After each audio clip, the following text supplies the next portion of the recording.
Beryl is the best swordsman in the world, but he doesn't know that. He's now in his 40s and runs a small dojo out in the sticks as always, far from any kind of excitement. One day, while he's out in the yard going through his daily training routine, his father looks over at him and sighs, saying he really wishes there were some grandkids running around to keep him company. It's been years since Beryl took over the family dojo, but when it comes to romance, not much has changed. He's still just as single as he was back then. Beryl tells him he's been too focused on running the dojo to think about things like settling down or starting a family, but his old man isn't letting it go. He insists Beryl should at least try and even half-jokingly suggests he find a promising young female student to raise up as a wife, but Beryl immediately shuts that idea down for ethical reasons. This dojo has been in the family for generations, and Beryl has poured himself into it ever since he inherited it from his father. There was a time he dreamed of making a name for himself, of becoming a renowned sword master. And while his skills definitely surpass the average swordsman by a mile, he doesn't see himself as worthy of such a lofty title. Even so, he's proud of being a good teacher, because many of his students have gone on to achieve great things after training under him. Later that evening, after finishing up practice for the day, Beryl sits down to eat with his parents. But his dad brings it up again: marriage, family, grandkids, the whole thing. He even tries to get his wife friend to put some pressure on Beryl, but she takes a gentler approach. She says these things take time and shouldn't be rushed, although she does still expect to see a grandchild eventually. Beryl almost chokes on his dinner at that. It's easy to say, but not exactly realistic, because he doesn't even have a damn girlfriend, let alone a path toward kids. And it's not like some beautiful woman's just going to magically show up at the front door. Except a few seconds later, someone does knock. Beryl opens the door and is stunned to see a beautiful woman standing there. She greets him respectfully, calling him master. And once he gets a better look, he realizes she's none other than Alicia Citrus, one of his former students. He invites her inside and offers her tea while they catch up. Beryl remembers her well. She was a natural talent back then, sharp and disciplined. What he didn't expect was that she'd rise all the way to become the commander of the Royal Knight Order. Curious about the reason for her visit, Beryl asks her why she's here. Alicia explains that as Knight Commander, one of her duties is to oversee the training of new recruits. After giving it some thought, she decided to recommend Beryl as a special sword instructor. And what's more, her recommendation got approved as an official Imperial order, so she came all this way to deliver the news personally. Beryl never asked to be made an Imperial instructor, so his first instinct is to turn the offer down. But before he can say anything, his father jumps in, warning him that refusing an Imperial order might be more than just impolite. It could get him executed, so he can't just wave something like that away. Alicia quickly reassures him that it won't come to that. No one's going to kill him for saying no, but there would definitely be serious consequences, so it's probably best he just accept it. She then mentions that a carriage is already waiting to take them to the capital, and she'll go over the details of his new position tomorrow. Beryl is stunned that Alicia expects him to leave immediately, but his dad seems completely fine with it. In fact, he waves Beryl off with a grin and tells him to make the most of his time in the capital, maybe even find himself a wife while he's at it.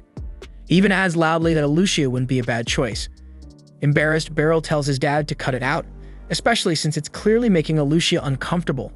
There's too big an age gap between them anyway, but Alicia kind of mumbles under her breath that she wouldn't really mind. Either way, Beryl doesn't want to stick around and find out what kind of serious consequences refusing might bring, so he agrees to go with her. While riding together in the carriage, Beryl notices something familiar. Alicia is still carrying the sword he gave her. It's the same blade he gives to every student who graduates from his dojo, a mark of completion, and clearly she's kept hers in pristine condition all these years. He's honestly touched to see she still treasures it that much, though he admits he doesn't think a sword like that is worthy of a knight commander. He tells her she could easily get a far better weapon from any decent blacksmith, but Alicia disagrees. She says the blade is perfect and it suits her just fine. Beryl assumes she's only saying that because she still holds onto a little student loyalty, like she sees anything from her old master as more valuable than it really is. But the truth is, he considers himself nothing more than a regular swordsman. He doesn't believe someone like him is cut out to serve as a high-ranking instructor. Right then, Alicia breaks into a grin and says she's pumped that the country bumpkin swordmaster is finally making his debut in the capital. Beryl gives her a confused look, like who the hell is that supposed to be? He's not a bumpkin, and he's definitely not a swordmaster, but she insists he is. Whether he believes it or not, he's already well known in swordsmanship circles. He's trained dozens of students who later rose to fame as renowned warriors and adventurers. In the right circles, he's something of a living legend, though she does admit she's not thrilled about the nickname he's picked up along the way. Beryl chuckles at the story but doesn't buy into it because in his eyes, Alicia is probably the only person in the world who still sees him as anything close to a swordmaster. Before long, they arrive at the royal capital. Alucia drops Beryl off at a quiet inn, telling him to get some rest and that she'll swing by in the morning to pick him up. The next morning, true to her word, Alucia escorts him to the royal castle and formally introduces him to the Knight Order. Standing before the gathered recruits, she boldly announces that Beryl is so skilled, even she wouldn't stand a chance against him, and that they should consider themselves lucky to be taught by someone of his caliber. Not everyone's impressed though, because a few of the knights exchange doubtful glances, and one of them in particular doesn't hide his displeasure. Clearly not all of them believe Beryl deserves the position he's been given. Later, Beryl and Alucia walk together through the castle corridors. She congratulates him on officially becoming a special instructor, explaining that his duties won't be too demanding because he's only expected to train the recruits 3 or 4 times a month. That way, he can continue managing the dojo back home without any major disruption. Suddenly, a girl runs up to them, practically bouncing with excitement. She shouts "Master," like she's been waiting years to see him, and turns out she kind of has. Her name's Kiruni, and she used to be one of Beryl's students about 2 years back. He remembers that her goal was to join the Knight Order, so seeing her actually make it in is pretty awesome. She's still a trainee for now, meaning she's got a long way to go before she becomes a full-fledged knight, but she's just thrilled that she gets to train under Beryl again. And honestly, so is Alucia. Later that same day, Beryl returns home expecting a quiet evening. But the moment he opens the door, he finds a familiar face waiting inside, yet another one of his former students. It's Randrid, and this time he didn't come alone. He's brought his wife and newborn child to introduce them. Beryl is overjoyed to see that Randrid is doing well, but before he can say much, his father butts in, blunt as ever, and tells Beryl that he shouldn't bother coming back until he also has a wife and kid, just like Randrid. Speaking of him, Randrid went on to become a platinum-ranked adventurer after graduating from Beryl's dojo, a seriously impressive feat. But now that he's a father, he's decided it's time to retire and return to the village. Beryl is surprised that Randrid would give up something as big as platinum ranks so easily, but then again, life as an adventurer is risky, and it's not the kind of danger you want around when you've got a family to protect. While they're catching up, Randrid casually mentions that he's planning to help out by running the dojo. Beryl confusedly asks what he means, and that's when his father drops the bomb. He's already decided that Randrid has the skills to take over as the new instructor, which means Beryl no longer needs to stay there. Basically, his father just kicked him out despite the fact that Beryl technically owns the house. The next day, Beryl fills Alucia in on everything and tells her he's gonna need to find a place to stay in the city. The inn he crashed at last night was way too fancy for long-term living, so he's hoping to find something a little easier on the wallet. Alucia is more than willing to help him search. Half joking, she offers to let him stay at her place instead, but Beryl quickly turns the idea down, saying it wouldn't be appropriate. The disappointment on Alucia's face is obvious, but she doesn't push the matter. Trying to lighten the mood, she asks if he'd at least like to grab lunch with her. Beryl agrees, and the two start heading toward a nearby restaurant. But before they can get far, someone suddenly calls out, accusing Alucia of being shameless for walking around in public with a man, even addressing him as master so casually. The girl clearly has some history with Alucia, and it's not a pleasant one. She looks disgusted that someone with the title of Knight Commander would be seen out and about with what looks like some random guy. Beryl, trying to avoid drama, keeps his head low and tries not to draw attention, but the girl isn't having it. She strides right up to him and pulls his mask down, insisting on seeing his face. The moment she gets a good look, her entire attitude shifts, and she calls him Master too. Naturally, Beryl is confused because he doesn't recognize her at all, but she quickly reminds him that her name is Serena, and he once saved her life and taught her how to wield a sword. It takes him a moment, but the memories begin to surface. He remembers finding a wounded girl about 20 years ago, nursing her back to health, and teaching her the basics of swordsmanship. They eventually went their separate ways, and he hasn't seen her in over a decade, but he's genuinely surprised to learn she's become a black rank adventurer. Serena apologizes for not visiting him all these years, but she also wants to know what brings him to the capital all of a sudden. Alucia explains that Beryl has been appointed as a special instructor for the Knight's Order, and that she's been helping him look for a place to stay. However, Serena immediately jumps in, claiming she'd be far better at finding suitable inns. After all, she's been bouncing between inns for years, so she knows her way around. Before long, the two women are arguing, bickering over who should help Beryl with house hunting. Beryl, stuck between them, still doesn't understand where all this tension between them comes from. But with their combined effort, and despite the non-stop bickering, they eventually manage to help him find a decent inn that suits his needs. Once everything is settled, Beryl thanks them both for their help. Then with a tired sigh, he asks them to stop fighting, for his sanity if nothing else, because he's had enough yelling for one day. Out of respect for him, both women go quiet and they walk back together without another word. Beryl stands by the window, watching the two women as they walk off in silence. City life might not be his style, and he can't exactly say he's thrilled about all the noise and commotion that comes with it, but having so many of his former students close by brings a quiet comfort, so maybe, just maybe, he won't be so out of place here after all. The following day, the Night Order's usual training session is underway. Out on the field, Vice Commander Helmblitz is putting on a show, outmatching every sparring partner with ease, his swordsmanship sharp and precise, so it's clear that he's on a different level. After finishing his bout, Alucia suddenly steps forward and makes an announcement. She tells everyone there's been a change in plans, and effective immediately, Beryl will now be training them more frequently, not just once a week. Starting today, he'll be taking part in their instruction, and she expects them to push themselves harder than ever. Beryl then steps forward and starts to introduce himself, saying he's glad to be working with them. But before he can even begin his first session, Helmblitz approaches him directly and says he has something to address. Helmblitz explains that to be appointed as a special instructor for the Night Order, one must demonstrate a certain level of strength. So as part of protocol, and with no disrespect intended, he's officially challenging Beryl to a duel. It's not personal. He simply wants to confirm that Beryl is truly qualified for the position. And as the Vice Commander, he has the authority to make such a request, and Alucia unsurprisingly grants her approval without hesitation. Beryl lets out a silent sigh because he really wishes she'd stop signing him up for things without asking first. But Helmblitz issued the challenge, and now he has no choice but to accept it. Helmblitz is convinced that the only reason Beryl's even here is because of Alucia's personal bias, that she's simply holding on to admiration for the man who trained her as a child. But just because he was her old instructor doesn't automatically make him fit for this role. Helmblitz plans to prove that right now by defeating him in front of everyone. Strangely enough, Beryl agrees with most of what Helmblitz is saying. He's never believed himself to be good enough for a title like Special Instructor. But if he loses here, it'll reflect poorly on Alucia, who stuck her neck out to recommend him.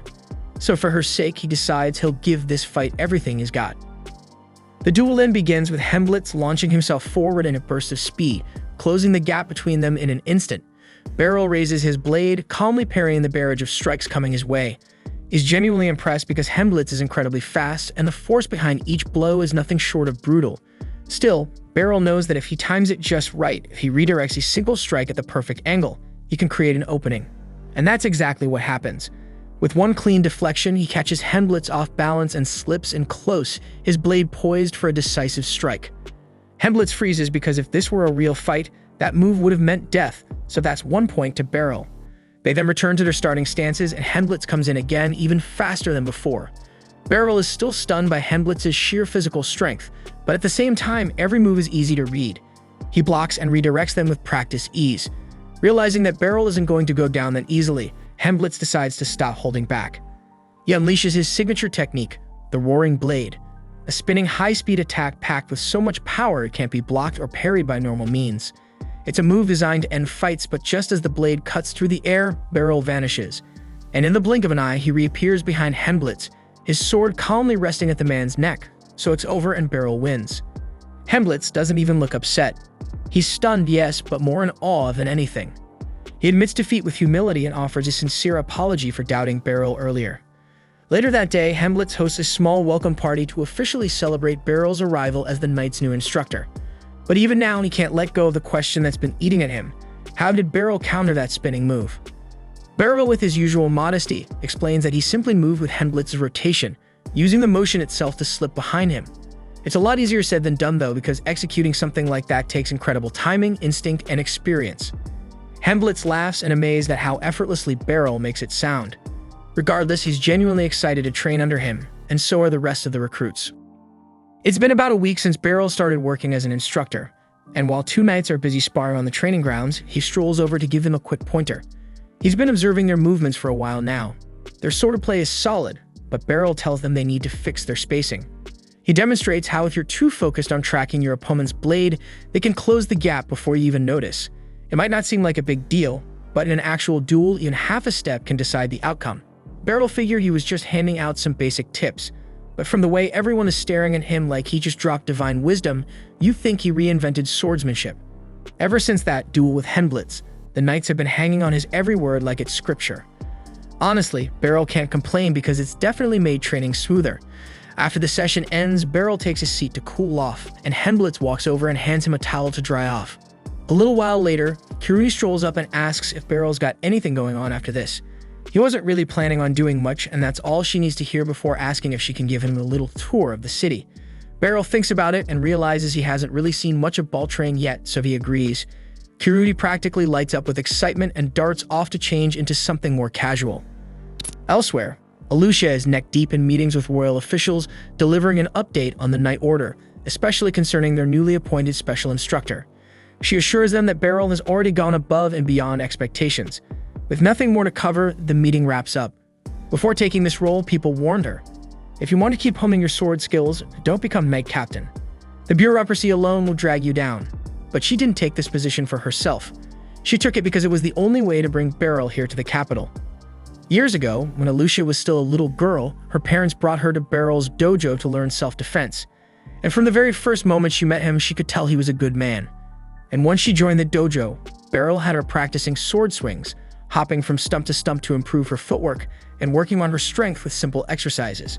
His methods might have been unusual, sure, but under his guidance, wielding a blade started to feel second nature. One day, Beryl asked Alucia if she wanted to spar with him, and she instantly agreed, excited to show off everything she learned.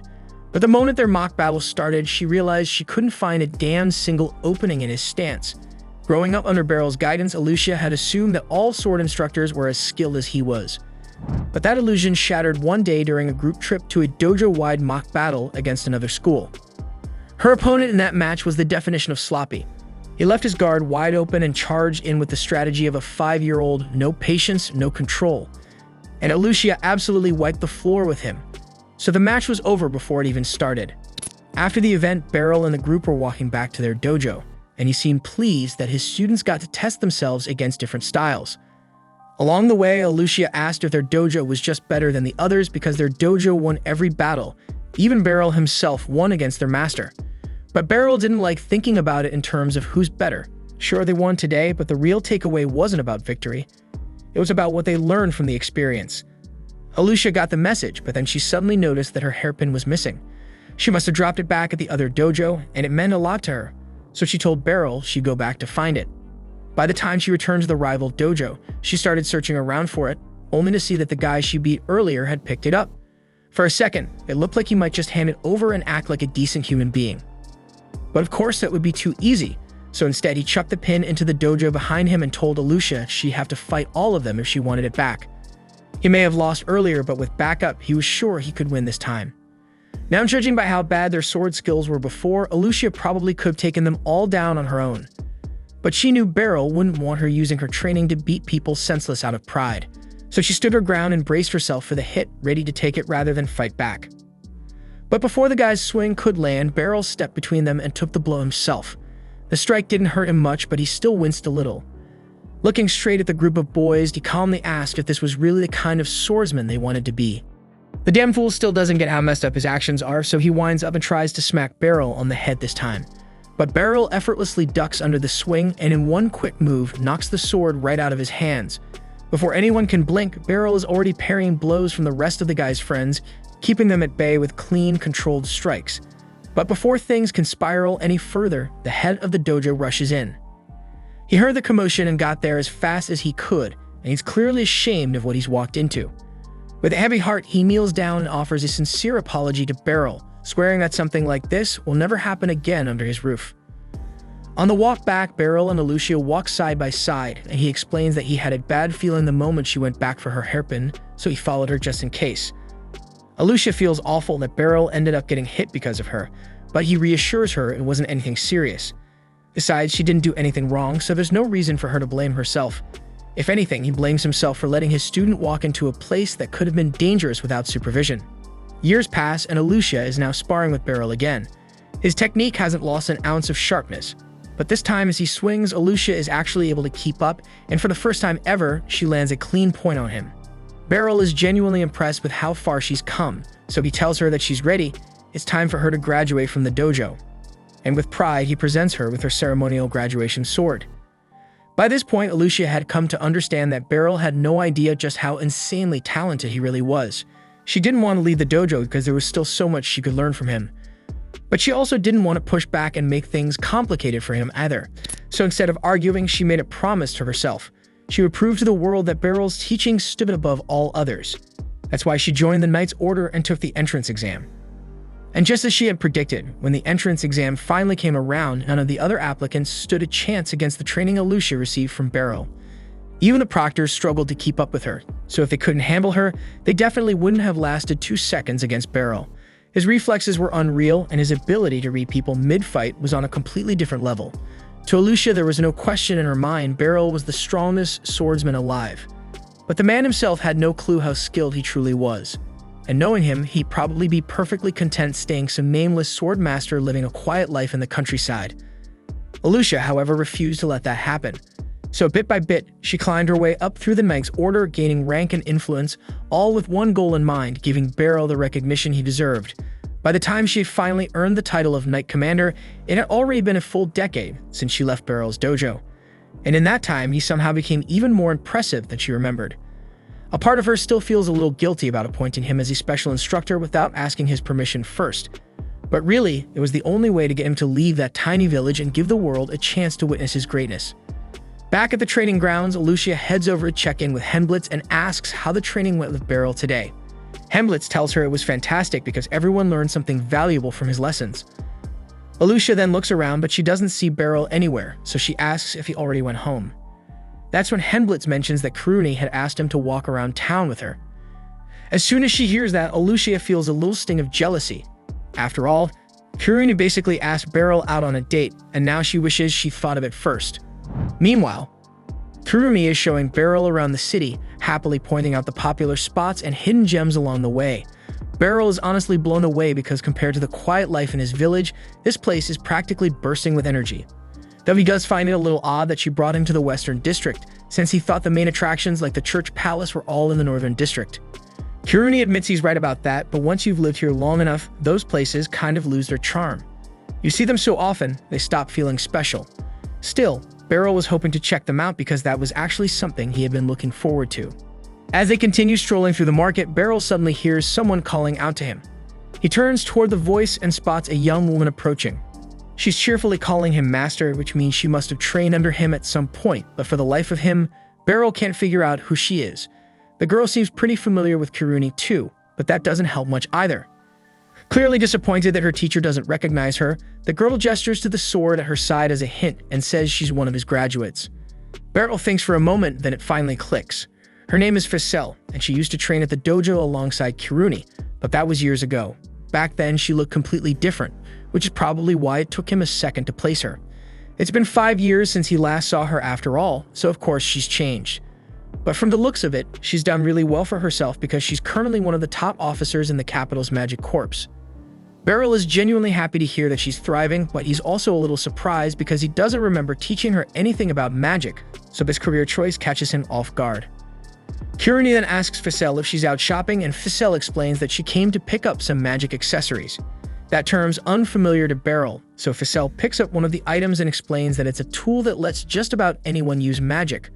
Of course, she doesn't need them herself because she's more than capable of casting magic on her own. Beryl is pretty shocked to learn that. He knew Ficelle was good, but he didn't expect her to be this strong. Then again, she did say she's with the magic corps, so it adds up. Just then, a scream cuts through the street. A woman nearby yells that someone stole her purse. Beryl instinctively prepares to give chase, but before he can move, Ficelle steps forward and says she's got it covered. She draws her sword, channels magic into it, and sends a burst of energy flying toward the thief. In a flash, the magic wraps around the guy's legs, knocking him flat onto the street. Before he can scramble back to his feet, Kiruni swoops in and restrains him with ease. Beryl watches the whole thing unfold, impressed by how smoothly the two handled it, especially Ficelle because her sword magic is unlike anything he's ever seen before. Ficelle then explains that she wraps her blade in magic whenever she fights, and Beryl's sword training actually made it easier for her to tailor her spellcasting for close combat. She's genuinely thankful for everything he taught her, and Beryl in turn is glad to see one of his students still making good use of the fundamentals he drilled into them. The next day, Beryl wakes up very early and heads out for a walk around the city, like it's Ashton Hall morning routine. As he's taking in the sights, he hears someone calling out his name. He turns to look and sees a small girl standing a few feet away. Thinking she's a lost child, he bends down a bit and gently asks if she needs help finding her parents. That's when she gets loud and snaps at him for treating her like a damn kid. According to her, she's actually the leader of the entire magic corps. Beryl assumes she's just playing a fantasy game, so he doesn't buy it. The girl is visibly annoyed that he won't take her seriously, so she holds up a finger and casually conjures a giant fireball to prove her point. At that moment, Beryl starts to believe she's telling the truth because no kid should be able to pull off something like that. She scowls at him again and tells him to stop calling her a kid. Her name is Lucy, and while she may look tiny, she insists she's a full-grown adult. Well, maybe grown's a bit of a stretch, but she insists she's much older than Beryl, and she won't tolerate being treated like a kid. Apparently, Fessel had told Lucy all about him and hyped him up like some sort of sword legend, so Lucy came out to meet him in person. She's impressed that Fessel turned out to be such a badass swordswoman and figures Beryl must be a top-tier teacher. But Beryl tries to downplay it, saying that Fessel's progress is her own doing, and he only helped her get started. Out of politeness, Beryl keeps walking with Lucy, but she eventually guides him toward a wide open plaza, and any seasoned adventurer knows what's about to happen. Lucy tells him she trains her magic every single day, constantly trying to improve, but she doesn't have many people she can spar with. That's why, now that she's met the so-called sword legend in person, she wants to test herself against him. Before Beryl can even say no, Lucy hurls a fire blast straight at him, forcing him to leap backward to avoid getting roasted. He really didn't want to fight this early in the morning, but by the look in Lucy's eyes, it's clear she won't back off until she gets the duel she came here for. With no other choice, Beryl draws his sword and gets ready to face her head-on. Lucy then unleashed a massive fireball toward Beryl, forcing him to leap aside and sprint around the battlefield, carefully dodging every fiery attack she hurled his way. Fireballs continued raining down, but Beryl effortlessly evaded or parried each one. Seeing her current tactics weren't enough, Lucy switched gears and conjured 3 giant ice balls, sending them hurtling toward Beryl. Despite their enormous size, Beryl easily sliced each one cleanly in half with a single swift stroke of his sword. Witnessing Beryl's incredible swordsmanship firsthand, Lucy became even more invested in their duel. Beryl, however, wanted to wrap things up quickly, so he charged toward her, careful not to cause real harm, planning to use the hilt of his sword to simply knock her unconscious. But just as he came within striking range, Lucy engulfed herself in intense flames, forcing Beryl to immediately jump back. For a brief moment, Lucy had genuinely feared she might lose if she allowed him to close the distance. Realizing how tough it was to counter magic attacks using just swordsmanship, Beryl wished she could use magic too. Lucy, however, was nowhere near finished. She summoned even more fireballs, this time directing them behind Beryl, forcing him to retreat and dash around the field again. Lucy chuckled at the sight, amused by Beryl's seemingly directionless running. Since this was his first battle against a wizard, he truly had no prepared strategy. Eventually, the barrage of fireballs subsided, giving Beryl a moment to catch his breath.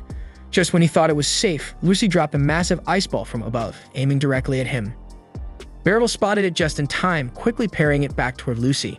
Without hesitation, she shattered it easily with another burst of flame, but the collision created a dense mist that obstructed her vision. Seeing an opportunity, Beryl dashed forward through the mist to land a decisive strike, only for Lucy to unleash lightning magic at the last moment, knocking him backward. Despite his efforts, Beryl had yet to land a single solid blow, but neither had Lucy succeeded in hitting him, leaving her frustrated by their stalemate. Determined to end the battle quickly, Lucy decided it was finally time to use her trump card. Noticing her pause momentarily, Beryl believed he finally had an opening, but he abruptly halted his advance when he saw Lucy summon what appeared to be a black hole. He wasn't entirely sure what would happen if he approached it, but instinct told him it was dangerous, so he stood his ground and waited cautiously. However, after a tense moment, Lucy sighed and dispelled the spell completely. Seeing Beryl remain perfectly composed even when faced with such powerful magic made her realize continuing was pointless. Admitting she'd taken things too far, Lucy apologized sincerely and told him they could call the fight for the day. Beryl felt immensely relieved now that his duel with Lucy was finally over. It had been nerve-wracking to face someone as formidable as her.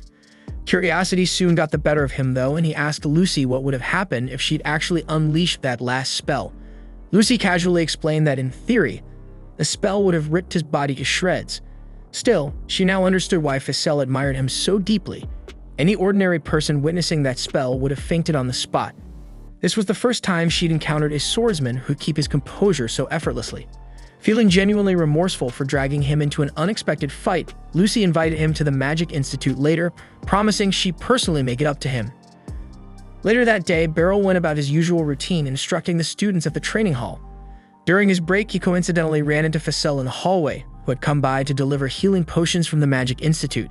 She offered Beryl a potion, insisting he take it as an apology for Lucy's earlier behavior. Beryl initially tried to refuse, knowing just how expensive healing potions could be, but Ficelle reassured him it was on the house at this time. Beryl admitted to Ficelle that up until now, he'd been half convinced Lucy really was just a young girl. Ficelle laughed and clarified that Lucy used magic to maintain her youthful appearance. Her real age was anyone's guess. Still, Beryl found it incredible that someone so small could hold so much power. He confessed he genuinely feared for his life during their duel, and that he had no desire to face another wizard anytime soon. Ficelle assured him Lucy was a unique exception. Most wizards couldn't cast spells as rapidly or continuously as she did. Ficelle was confident Beryl could easily handle himself against the average wizard. At that moment, Alucia arrived, interrupting their conversation. She informed Beryl that he had just received a special request. Intrigued, Beryl followed her into another room where they find Serena waiting. She explained that the Adventurers Guild had specifically asked Beryl to organize special training sessions for the newest adventurers, helping them prepare for their first dungeon exploration. The mention of rookie adventurers stirred up old memories for Beryl, reminding him of his own youthful dreams. Once upon a time, he'd aspired to become an adventurer himself, excited by the valuable treasures found in dungeons. But that dream didn't last long because he got his ass handed to him by monsters on day one and ran back home with a busted ego, and that was the end of his adventuring career.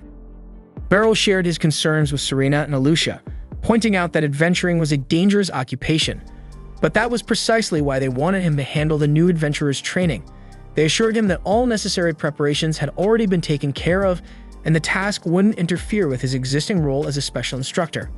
In other words, there was nothing stopping him from accepting. Still, the final decision rested with Beryl, so Serena suggested he come to the Adventurers Guild and discuss the job directly with the guild master. Since the Adventurers Guild was close by, Serena led Beryl there immediately, and upon entering the guild master's office, Beryl was taken aback to find Lucy already sitting on the couch, waiting for him like it's totally normal.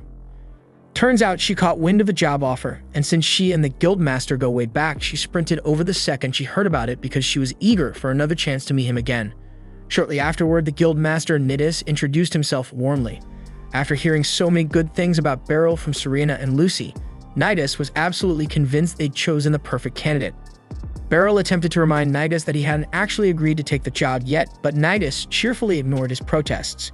Nidus then gestured toward his assistant Megan, instructing Beryl to speak with him about the specifics of the job. However, before discussing anything else, Megan wanted to clarify a few important points.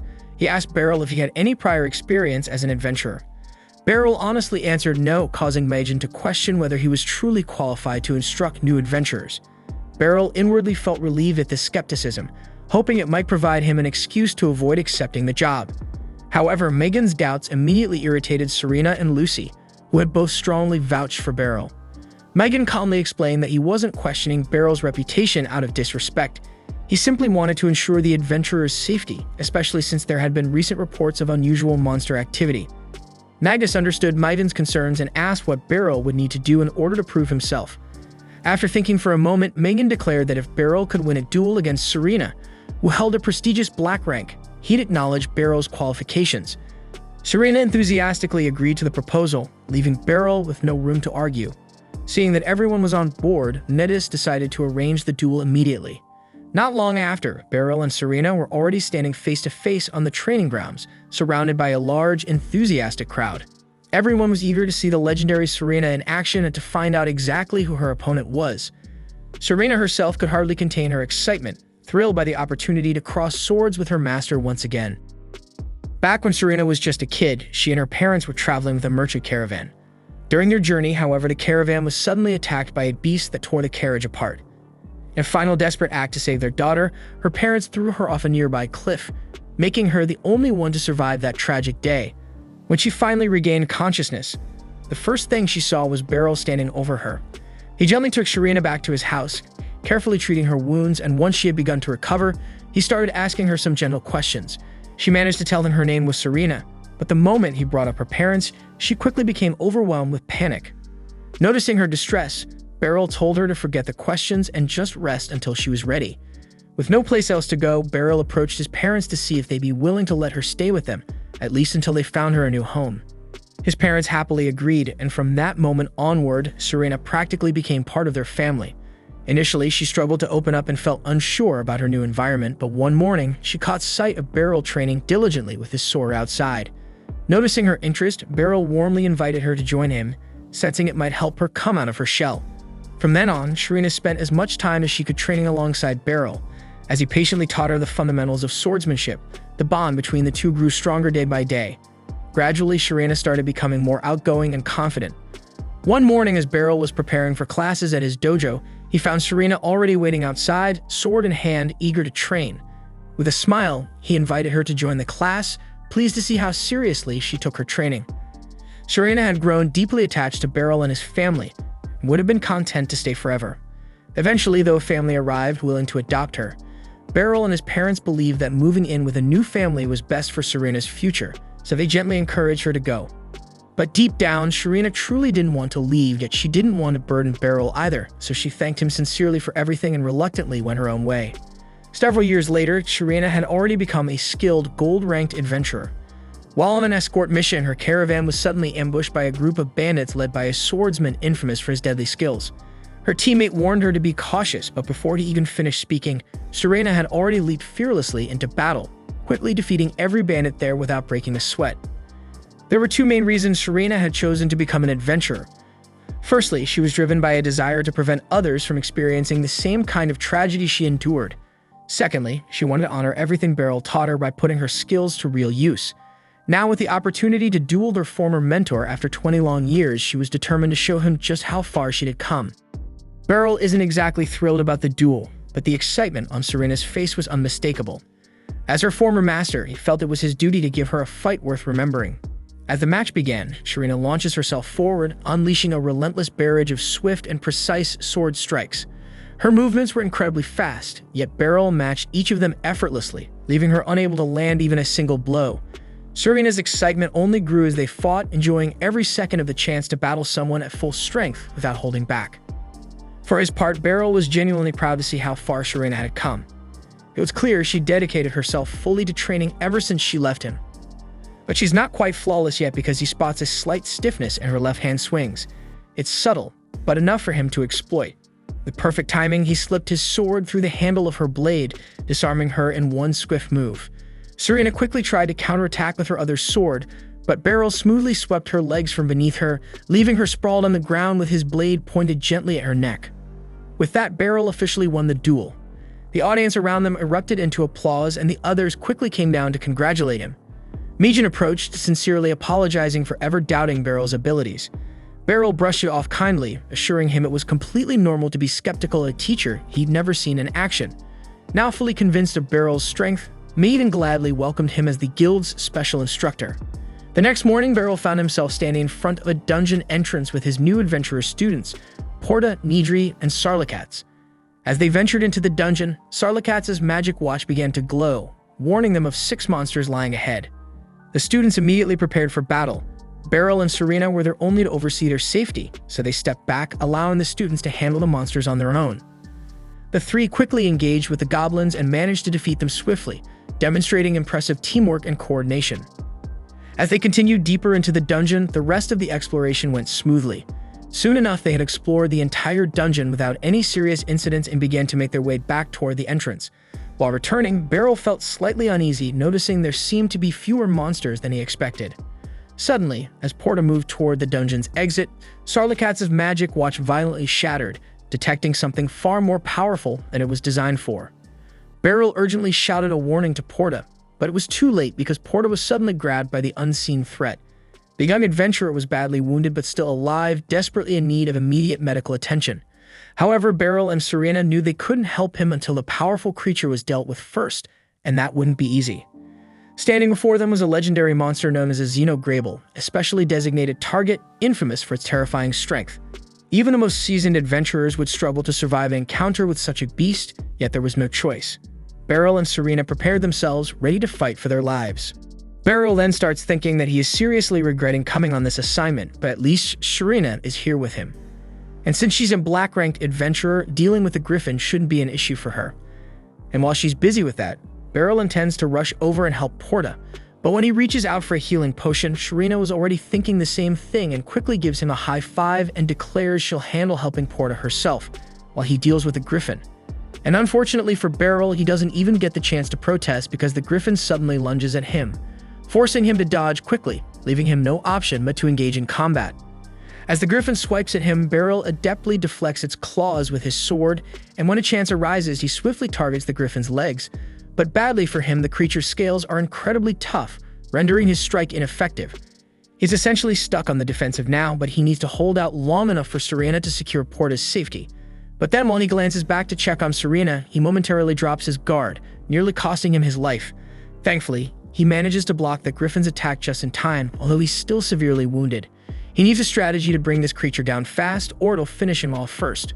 Normally, Beryl would concentrate his strikes on the monster's head, but since it can breathe fire, there's no chance he can approach it head-on.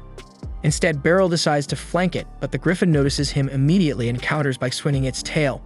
Nevertheless, Beryl swiftly recovers and cleanly severs the griffin's tail in one strike. This sends the griffin into a fury, prompting it to launch a huge fireball at Beryl, who barely manages to leap out of the way. He expected the griffin to become enraged after losing its tail, but he didn't anticipate it charging directly at him. The griffin crashes headfirst into Beryl, and although the impact hurts like hell, he's still standing, allowing him to reposition himself and try to weather the creature's rampage. But that's far more challenging than anticipated, since Beryl is now desperately clinging to the griffin's back as it suddenly takes flight, soaring straight upward. A fall from this altitude would surely kill him, so he holds on for dear life, which only serves to infuriate the griffin further. It eventually descends again, allowing Beryl to leap off, but now the griffin is fully unleashing its power. It uses magic to heat the earth beneath it, transforming the ground into molten lava. So Beryl scrambles onto a rock to prevent himself from being burned alive. But he's not the only one at risk because the lava is flowing toward the caves, and it's only a matter of moments before the trapped young kids inside turn crispy. Beryl then hears the kids' desperate cries for help, so he pushes aside any thoughts of self-preservation and immediately charges across the lava, relying on his boots to keep him from getting scorched for now. He clashes with the griffin again, but even now, he struggles to pierce through its armor-like hide. The beast then unleashes another barrage of fireballs, forcing Beryl into a frantic dance of dodging and weaving across the molten ground. One of the blasts detonates near him, sending Beryl flying into the air, but he manages to turn the momentum to his advantage, plunging his sword straight into the griffin's eye midair. The griffin howls in agony, thrashing violently to throw him off. The good news is that now the monster is half-blind with Beryl's sword lodged deep into its eye socket. The bad news? Beryl is now weaponless with no blade left to defend himself or counterattack, and the griffin, driven wild by pain, looks ready to tear him apart. Just as it seems like all hope is lost, the griffin suddenly glances upward, and there soaring down from the cliff above is Serena. She descends at full speed, crashing into the griffin with a devastating blow that slams it into the ground.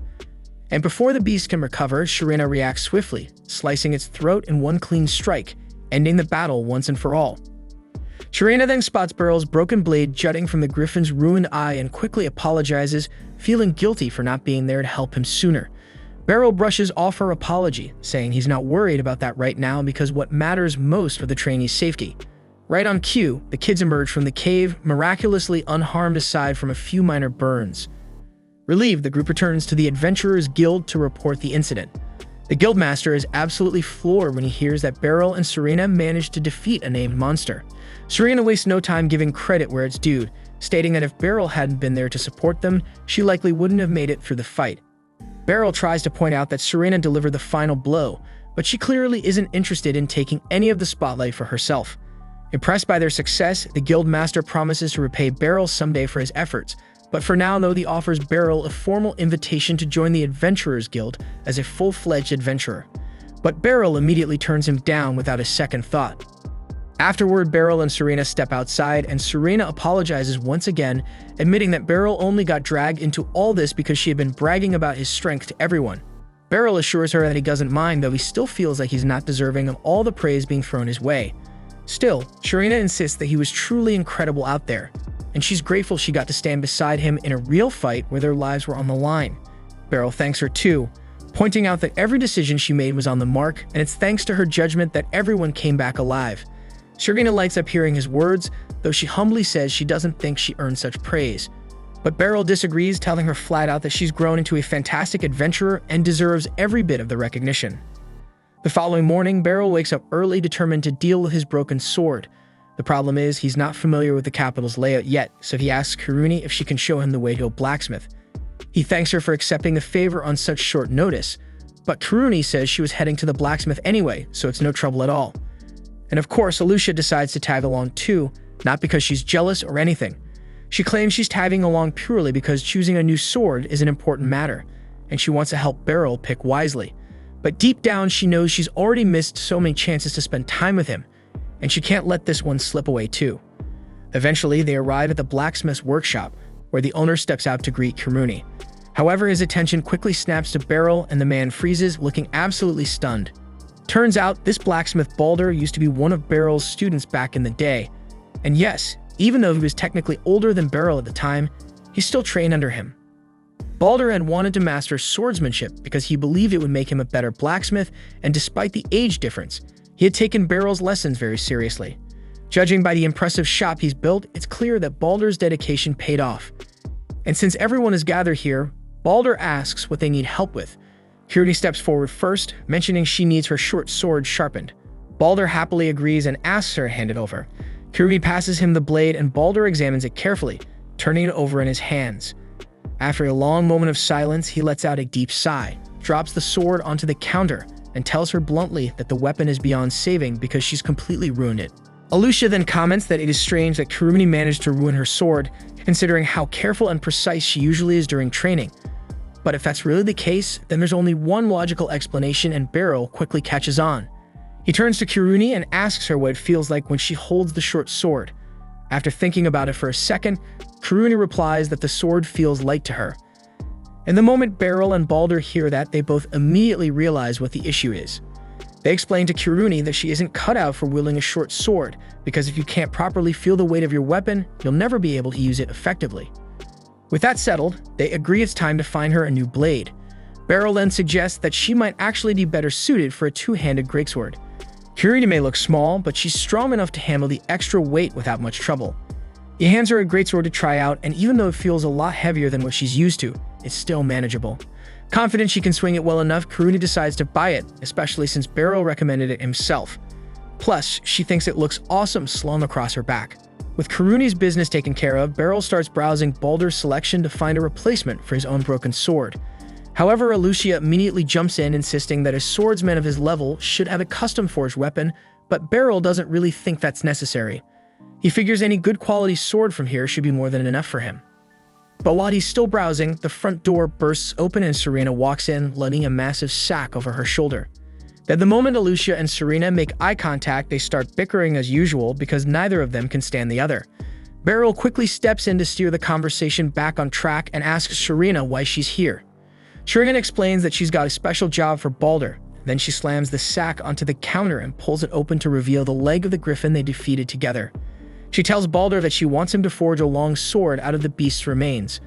Baldur is stunned because it's the first time he's ever been asked to craft a sword from a named monster's corpse. Still, he's a bit puzzled why Serena would want a long sword, considering she's famous for her twin blade style, but Serena clarifies that the sword isn't for her. It's meant to be a gift for Beryl.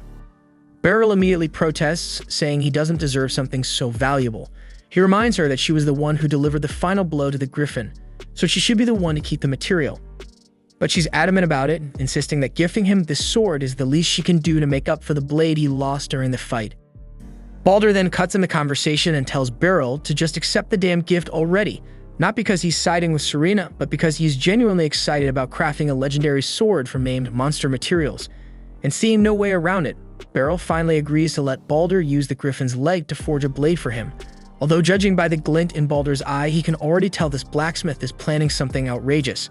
So he warns Baldur that he only wants a normal practical sword, and Baldur solemnly promises he won't create anything ridiculous. Yet for some reason, Beryl doesn't feel very reassured. Either way, Baldur says it'll take a week to complete his masterpiece, and Beryl is fine with that schedule. Then since their errands are now finished, Beryl suggests they head out. Just as he says that, Kuruni steps up to him with a cheerful grin, asking for a quick favor. Fast forward to the dojo, and we see Kuruni holding a wooden version of her new greatsword, and since she's never used a weapon like this before, she asks Beryl to give her some private coaching. Beryl explains that a greatsword has two major advantages. First, it lets you deliver massive force behind your swings, so it's best to focus on wide, lateral strikes to maximize momentum. Second, you can grip it by the ricasso to boost control during combat. Kurumi tests it out, and as she swings, it sparks a rush of old memories. Back when she trained under Beryl at his dojo, she spent countless hours practicing basic sword forms just like this. Later that evening, Beryl is walking home alone when he notices a small child approaching him from the opposite direction.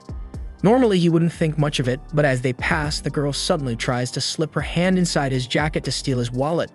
Beryl instantly catches her wrist before she can escape, but the little thief blasts him in the face with fire magic to break free. Forced to shield himself, Beryl has no choice but to let go, and she bolts off into the night. The girl eventually makes her way into a battered old building filled with rough-looking men gambling and drinking. As she walks past them, she tosses a small pile of stolen money onto the table. The men grumble, disappointed with how little she brought back, accusing her of slacking off. But their boss quickly silences them, reminding everyone that Mui would never dare to slack off because she understands the consequences if she ever crosses him. Mui stays stone-faced, knowing exactly how brutal the boss can be, so she can't afford to repeat more damn mistakes. But then a wave of panic hits her because she notices that she has lost something important. And then we notice that in her rush to escape from Beryl, she accidentally dropped her ring, and we see that Beryl now has it in his possession. The following day inside the training arena, Kiruni continues practicing with her newly acquired great sword, while Hemblitz spars against Beryl at the other end of the hall. Up until now, Hemblitz hasn't successfully landed even one hit against Beryl, so as he rushes forward for one final attack, he fakes an overhead swing before swiftly redirecting his blade toward Beryl's midsection. Beryl acknowledges the clever move but still manages to counter it flawlessly, leaving Hemblitz defeated once again. Hemblitz expresses his gratitude for the lesson, and Beryl commends him for improving so significantly in such a short period. The maneuver was nearly flawless, yet still not quick enough to surpass Beryl's reactions. Right at that moment, Hemblitz glances toward Kiruni and comments on how courageous it was for her to abruptly switch to a completely new weapon, adding that she shows considerable potential. Moreover, it's crucial for the Knight's Order to enhance its combat abilities so they can confront the notorious bandit group known as the Dark Hand of Twilight. The Twilight Thieves have recently started operating within the capital, causing significant disruptions, prompting the Royal Guard and the Knight's Order to launch an investigation. Once they pinpoint the thieves' hideout, they intend to raid it immediately and capture every member. But as a precaution, they'll require all the manpower they can gather, and Kiruni happens to possess impressive strength. Naturally, Hemblitz believes Beryl alone would likely be more than capable of taking down the Twilight Thieves single-handedly, but he prefers not to trouble Beryl with mundane tasks like this. He reassures him that the Knight's Order can handle the fighting entirely on their own, which is perfectly fine with Beryl, since he wasn't particularly eager to get involved anyway. He's never dealt with ordinary criminals before and doesn't plan to start now, but then he recalls the ring he obtained from the pickpocket yesterday and wonders if it might be useful in their investigation. Yet the moment Kirumi spots the ring in his hand, she jumps to the conclusion that Beryl's planning to gift it to someone, and Hemblitz seems to agree. But before Beryl can correct them, Kiruni chimes in, teasing that he might want to choose a bigger ring if he's planning to propose to Alucia, because this one looks tiny and probably only fits a child's finger. Beryl is completely baffled at how they've reached this wild assumption, but finally manages to speak up and clarify that the ring isn't a gift. He explains that yesterday he was targeted by a pickpocket, and luckily he caught the thief's wrist before she could grab anything, but she still managed to escape after catching him off guard by casting fire magic. Kiruni finds the whole situation peculiar because if the girl truly was capable of using magic, she wouldn't have any reason to resort to pickpocketing. Magic is an extremely rare ability, so anyone capable of casting spells can enroll at the Magic Institute free of charge, where all their living costs are fully covered. Hemblitz speculates that perhaps the girl was using some sort of enchanted accessory to produce the fire, but regardless, he asks Beryl what he intends to do with the ring. Beryl replies he has no interest in keeping it, and since it's probably stolen property, he'd prefer returning it to whoever originally owned it. If that's the case, Hemblitz advises him to leave the ring at the Knight's Order front desk, and that's precisely what Beryl proceeds to do. Now that the matter of the ring is settled, Beryl doesn't plan on becoming involved further. After all, he didn't actually lose anything to the thief, and he certainly isn't interested in tracking her down. Yet somehow the expression she had when he caught her continues to bother him. While strolling through the city later, Beryl decides to check out local housing options as he can't realistically live at an inn forever, but the prices nearly cause him to faint from shock. Technically, he can afford it considering the salary provided by the Knight's Order, but it's still a huge amount of money to spend. At that moment, he notices a girl standing behind him, seemingly searching for something, so he approaches to see if she needs assistance. But once he gets a closer view of her face, he immediately recognizes her as the girl who attempted to rob him the previous night. He asks if she might be searching for a certain ring, but as soon as she hears him mention it, the girl instantly attacks him, thinking he's stolen it. Beryl quickly asks her to calm down as he'd prefer not to create a public spectacle.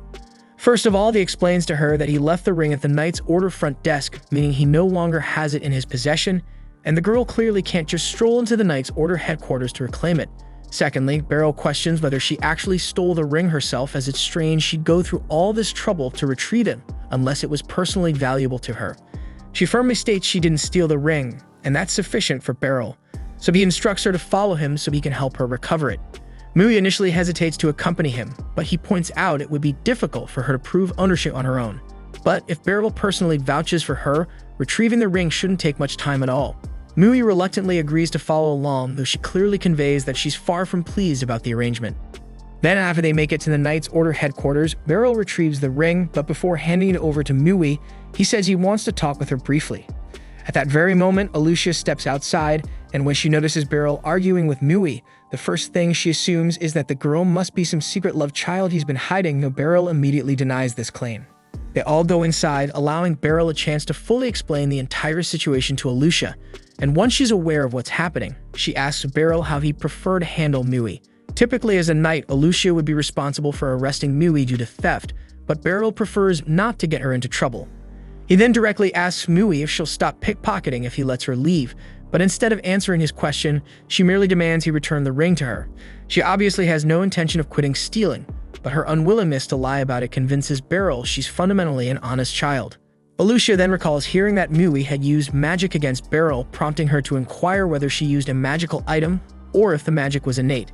Mui says she cast the spell on her own, so Alucia explains that if she truly possesses magical talent, Kingman would gladly take responsibility for her welfare, meaning she wouldn't need to rely on stealing anymore. Mui gradually begins to open up, eventually revealing that she can't stop pickpocketing because she urgently needs 5 million DOC. Her boss promised her that if she gives him that exact amount, he'll use magic to resurrect her sister. But since she doesn't have enough time to earn that damn money through legal means, she turned to crime instead.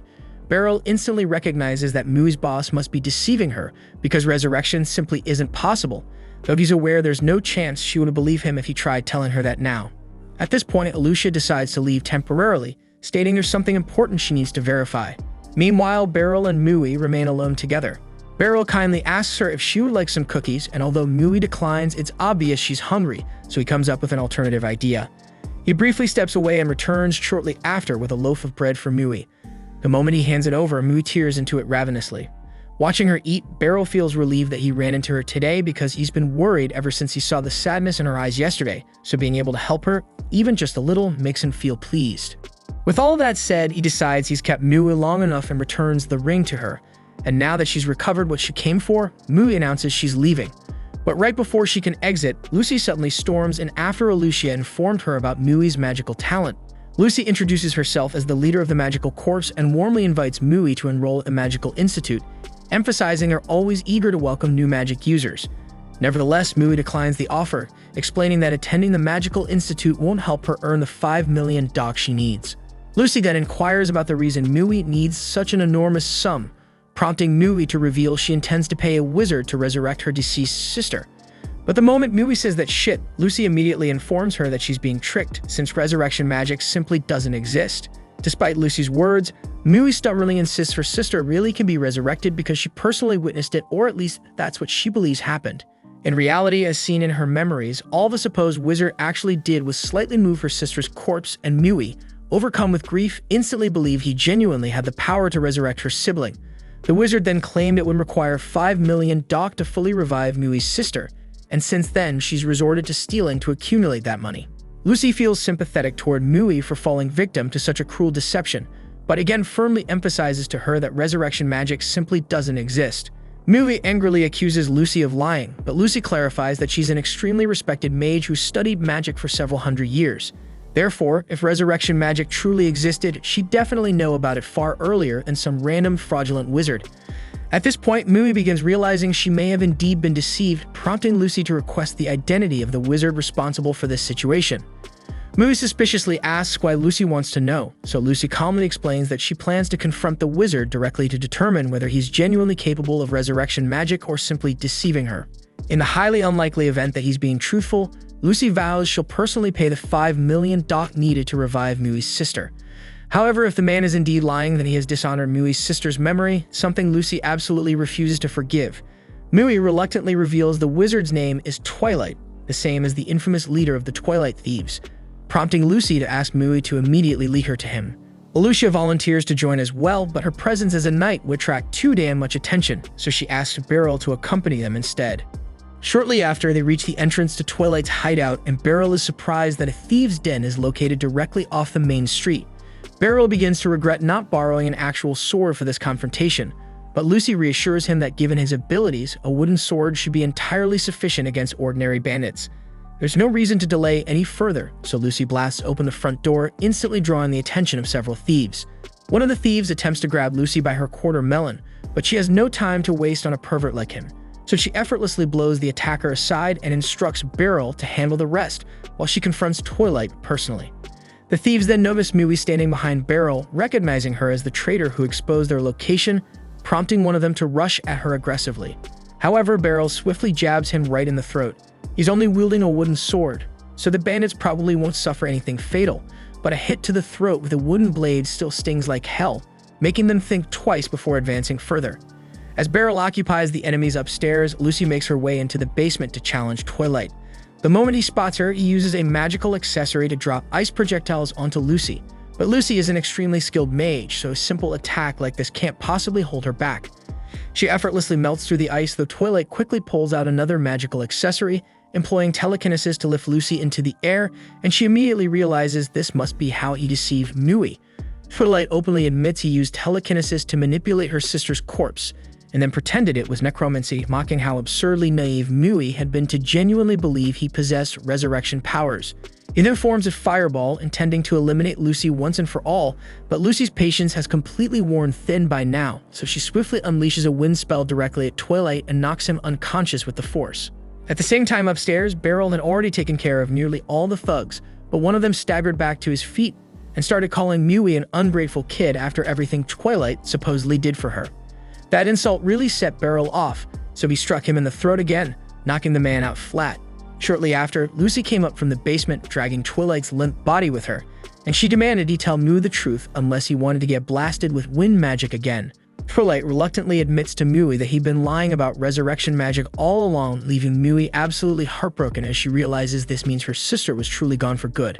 Now that all the thieves have been neutralized, Lucy announces she'll go alert the Knight's orders so they can arrest Twilight and his gang.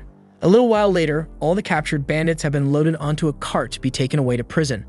Alicia thanks Beryl and Lucy for their valuable assistance. However, there's still plenty of investigating left to do, because those magical accessories Twilight had been using were far too powerful for someone like him to acquire alone. That implies there's someone else manipulating events behind the scenes, and they need to figure out exactly who that person is. As Twilight and the rest of the thugs were being hauled away, an unknown man was secretly watching quietly from the shadows.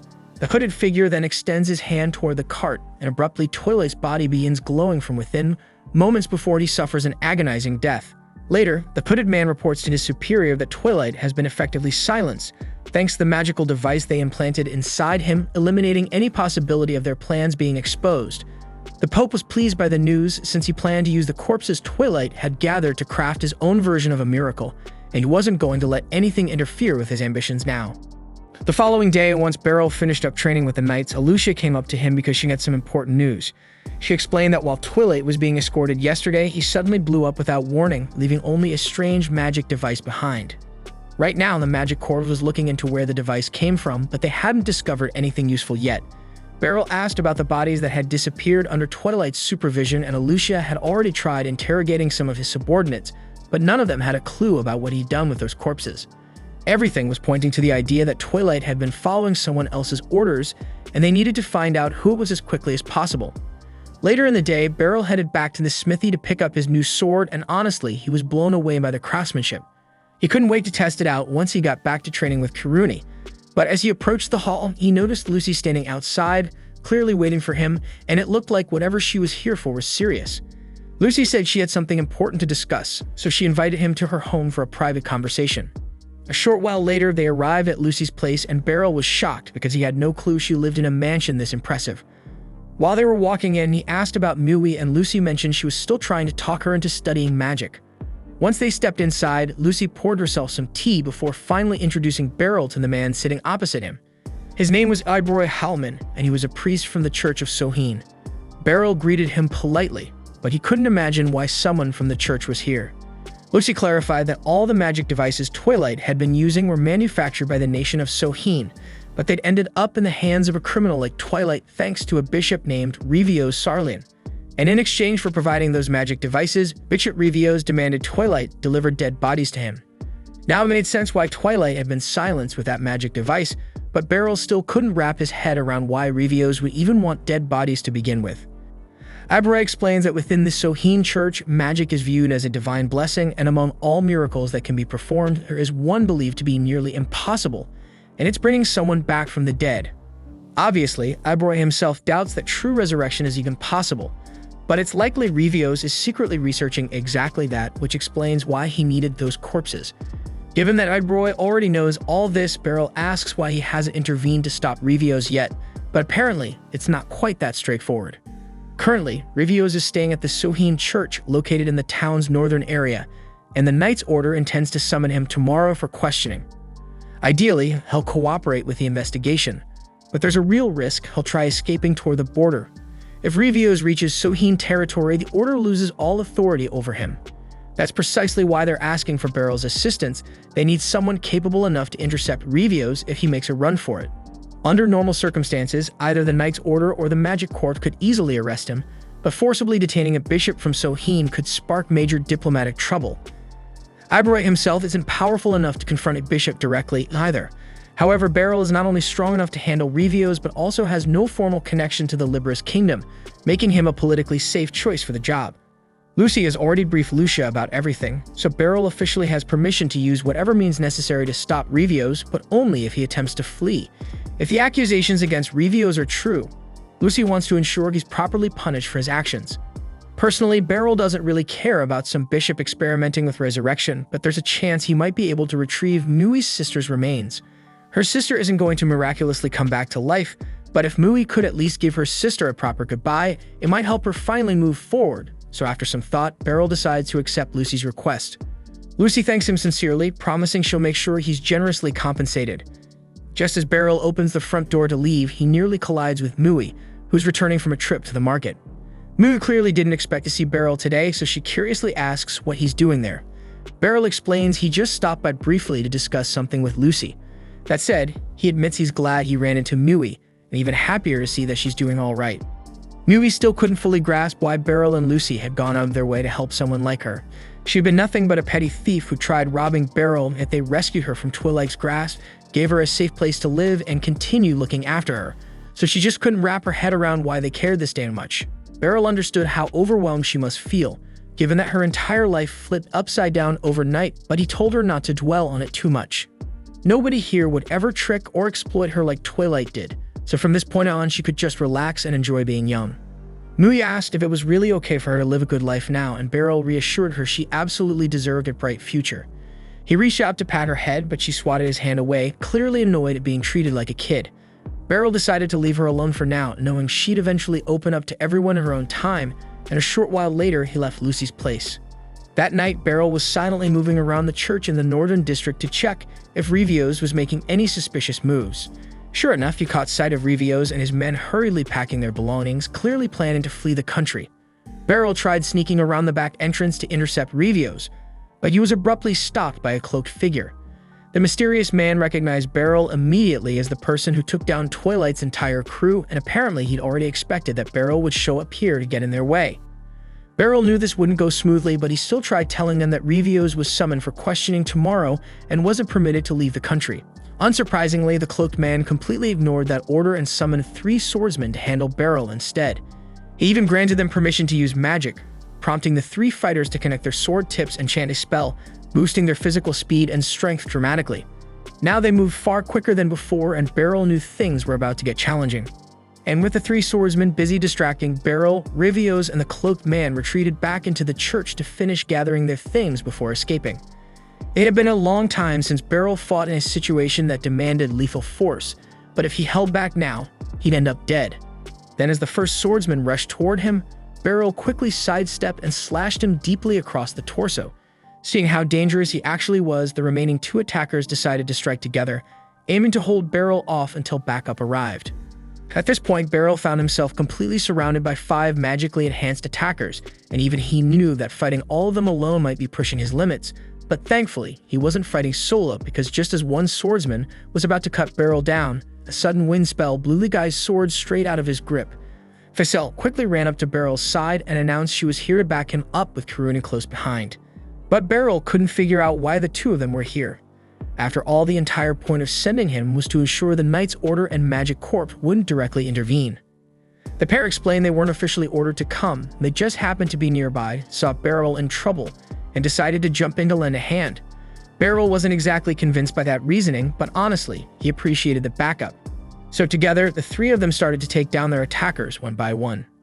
At one moment, Beryl clashed swords fiercely with one of the attackers, and seconds later, the blue aura around the man suddenly disappeared. The swordsman went stiff and collapsed immediately afterward, so Beryl quickly moved in to knock him unconscious, though he was confused about what had just happened. Ficelle pointed out that the magical enhancement spell they cast was probably wearing off, causing them severe backlash. Now weakened by their own spells, they'd be easy pickings. Still, there were more reinforcements rapidly approaching their position, so Ficelle and Kiruni told Beryl they'd handle things here, urging him to chase down Revios. Beryl thanked them both for the assistance and sprinted into the church, intent on catching Revios. But before he could get close, Spur blocked his path, allowing Revios to start chanting a spell behind him. Spur told Beryl he'd have the privilege of witnessing Revios' lifelong ambition, the miracle of bringing the dead back to life. Once Revios finished chanting, several nearby coffins began rattling violently. Moments later, the bodies within started moving, proving that Revios had actually succeeded in his resurrection magic research, or at least halfway succeeded, because these resurrected bodies were essentially just shambling zombies. Among the resurrected corpses, Beryl recognized Mui's sister, and it immediately brought back how desperately Mui had wished for her sister's revival. But seeing her like this, Beryl knew this was absolutely not the reunion Mui had hoped for, forcing him into an impossible choice. He needed to destroy the revived bodies, and as one zombie reached out to grab his leg, Beryl immediately swung his sword, severing its head. The zombie burst into blue flames, prompting Beryl to dispatch the others similarly until only Mui's sister was left standing. He'd wanted to return her sister's body so that Mui could finally grieve properly, but that clearly wasn't an option anymore. With a heavy heart, Beryl embraced her and apologized softly, and then swiftly struck at her neck. Mui's sister disintegrated into bright blue flames, leaving only a ring behind. But before Beryl could catch his breath, Spur rushed back to attack him head-on. Beryl deflected the initial strike, but Spur was far more skilled than he'd anticipated, quickly catching him off guard and plunging a blade into Beryl's shoulder. Still, Beryl wasn't about to roll over and lose here.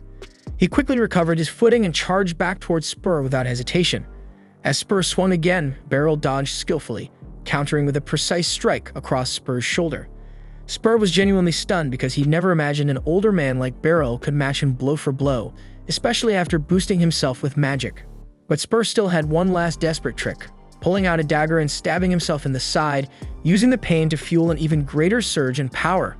Once again, Spur rushed at Beryl, and this time, Beryl found himself struggling to fend off Spur's relentless sword play, accumulating numerous minor wounds across his body. Spur was undoubtedly one of the strongest foes Beryl had faced in a long time, but surrender wasn't an option. If he couldn't match Spur's raw speed, then he'd simply need to outsmart him. As Spur lunged forward again, Beryl leaned into the attack, intentionally letting the blade injure his arm to break Spur's stance. Although this inflicted severe injury to Beryl himself, it created the critical opening he needed to bypass Spur's defense and land a decisive slash across his torso. That strike should have ended the fight, but somehow Spur remained standing. Even as the backlash from his magic enhancement hit him full force, Spur continued stumbling forward like a freaking zombie, body battered and blood dripping from countless wounds, unwilling to admit defeat. Beryl told Spur to stop fighting because it was already over and he clearly lost, but as long as Spur had even a breath left in his lungs, he refused to yield. Beryl was genuinely stunned and disturbed by Spur's unbreakable determination, but it didn't take long before the accumulated wounds finally overwhelmed him and Spur collapsed lifeless to the ground. With the fight finally over, Beryl headed outside, relieved to find Kiruni and Ficelle had successfully apprehended Revios, so he quickly thanked them both for handling things so efficiently. Beryl then turned to Revios, but he saw no regret or remorse whatsoever on his face. Even when they told him Spur was defeated, Rivios just shrugged it off, claiming that Spur had surely been more than willing to sacrifice himself for their cause. He added that capturing him wouldn't make any real difference because without creating a miracle of blood, the entire world was doomed anyway. Beryl had no clue what Rivios was babbling about, but he figured it was just some crazy nonsense. The next morning, he went to see Lucy to fill her in on everything that had happened, though he still felt pretty terrible about not being able to recover Mui's sister's body. Lucy noticed he was feeling down, so to cheer him up, she told him to follow her because she had a reward ready for him. She brought him to a nice house right in the center of town and announced this was his reward. Beryl was a bit taken aback, but he'd been looking for a home lately, so the timing couldn't have been better. Lucy urged him to go inside and take a look. When he opened the door, he was surprised to see Mui sweeping the hallway. Confused, he asked her what exactly she was doing there. Lucy explained that after their talk last night, Mui had finally agreed to enroll in the Magic Academy.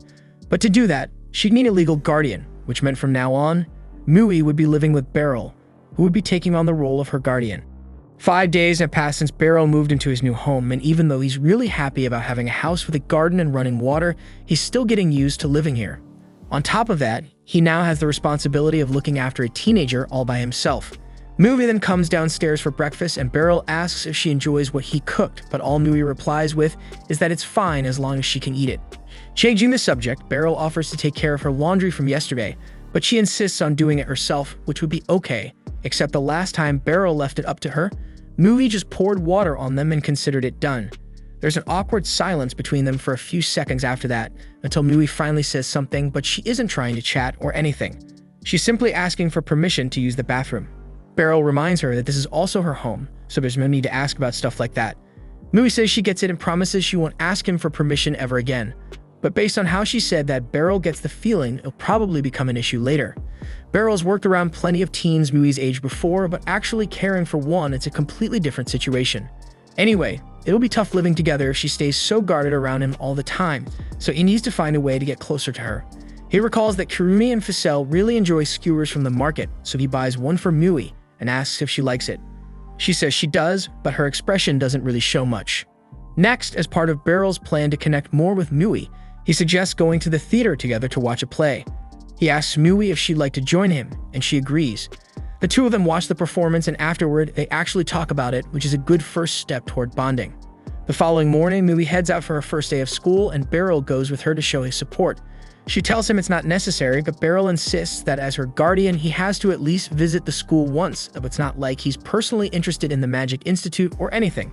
They soon reach the entrance of the Institute, and the place is much larger than Beryl imagined, so it might take a while for them to figure out where they're going. At that moment, Owon approaches them and asks if they're the new transfer student and her guardian. Beryl confirms they are, so the woman introduces herself as Kinera, explaining that she's one of the teachers at the Magic Institute. She volunteers to show them around, and Beryl thanks her for the assistance because he was already lost on how to get around this place. While walking through the corridors, Kinera asks Beryl who referred him and Mui to the Magic Institute, and Beryl tells her it was Lucy. Kinera is taken aback when she hears that the head of the Magic Institute herself invited them, but with a recommendation like that, Mui won't have to take the aptitude test and can be enrolled right away. Kinera then asks if Mui has already chosen her magic specialty, but neither Mui nor Beryl has ever heard of such a thing. So Kinera explains that magic has multiple systems and most magicians have areas they're good or bad at, so Mui will need to pick one to specialize in. Mui replies that the only thing she can manage is creating flames, so Kinera suggests that offensive magic might suit her best, though Beryl still isn't fully clear on that. Kinera further explains that magic falls into 5 categories: offensive, defensive, healing, enhancement, and lifestyle magic. Since producing flames is categorized as offensive magic, that's why Kinera recommended it to Mui. Now that Mui's major is settled, Kinera asks if she prefers staying in the school's dormitories or not. Neither Beryl nor Mui even knew dorms existed, so Kinera offers to show them around, and they accept her offer. Kinera guides Beryl and Mui around the girls' dorms, and the place is huge. There's a cafeteria offering 3 meals a day, baths, and fully furnished individual rooms for each student. Mui looks like she really likes the dorms, and even Beryl thinks the place is quite impressive, but he's worried that Mui might have trouble fitting in with the other kids here. She still acts distant and dismissive whenever he tries talking to her, so he feels it might be better if she continues living at home for a bit longer.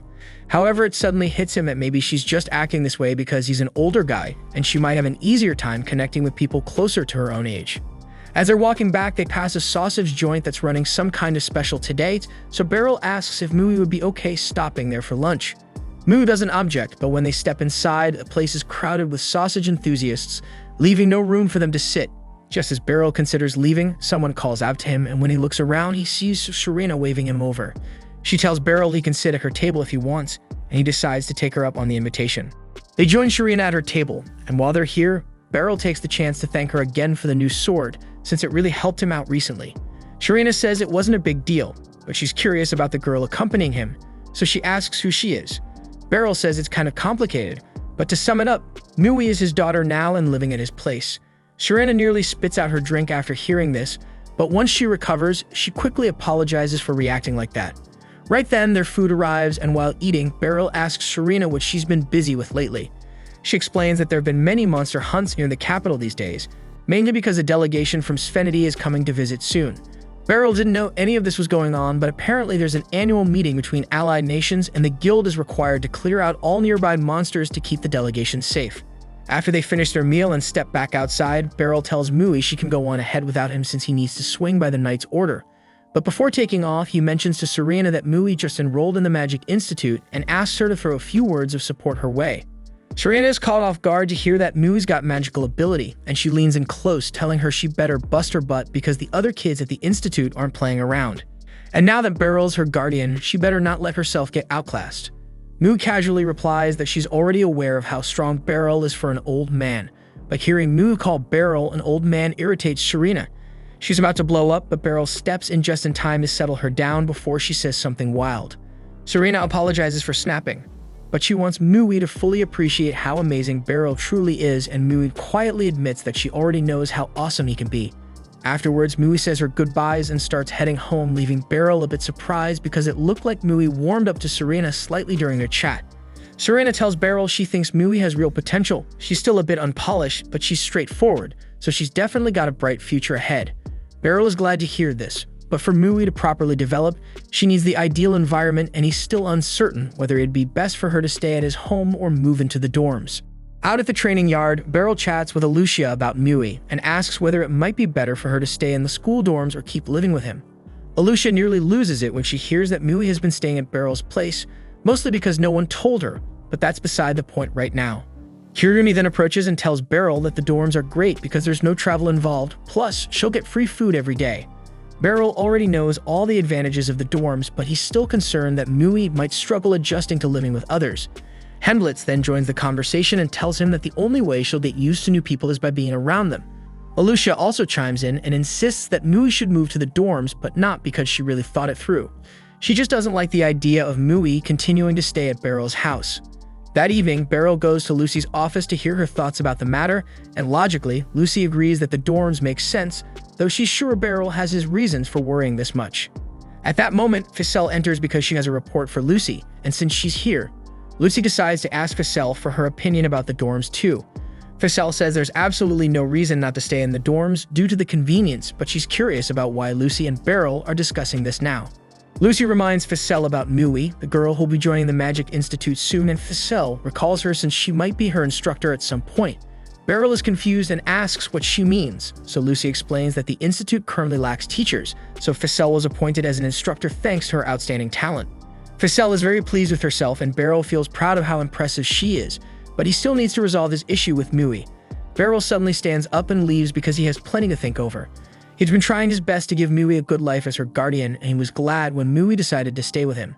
But he also noticed how thrilled Mui seemed when she saw the dorms, so he understands what the right choice is. Not long after, Beryl returns home with a bag of groceries, and the moment he sets the bag down, Mui asks if he can help her out with something. She's been hearing a weird noise coming from the dresser for some time now, and she can't figure out what it is.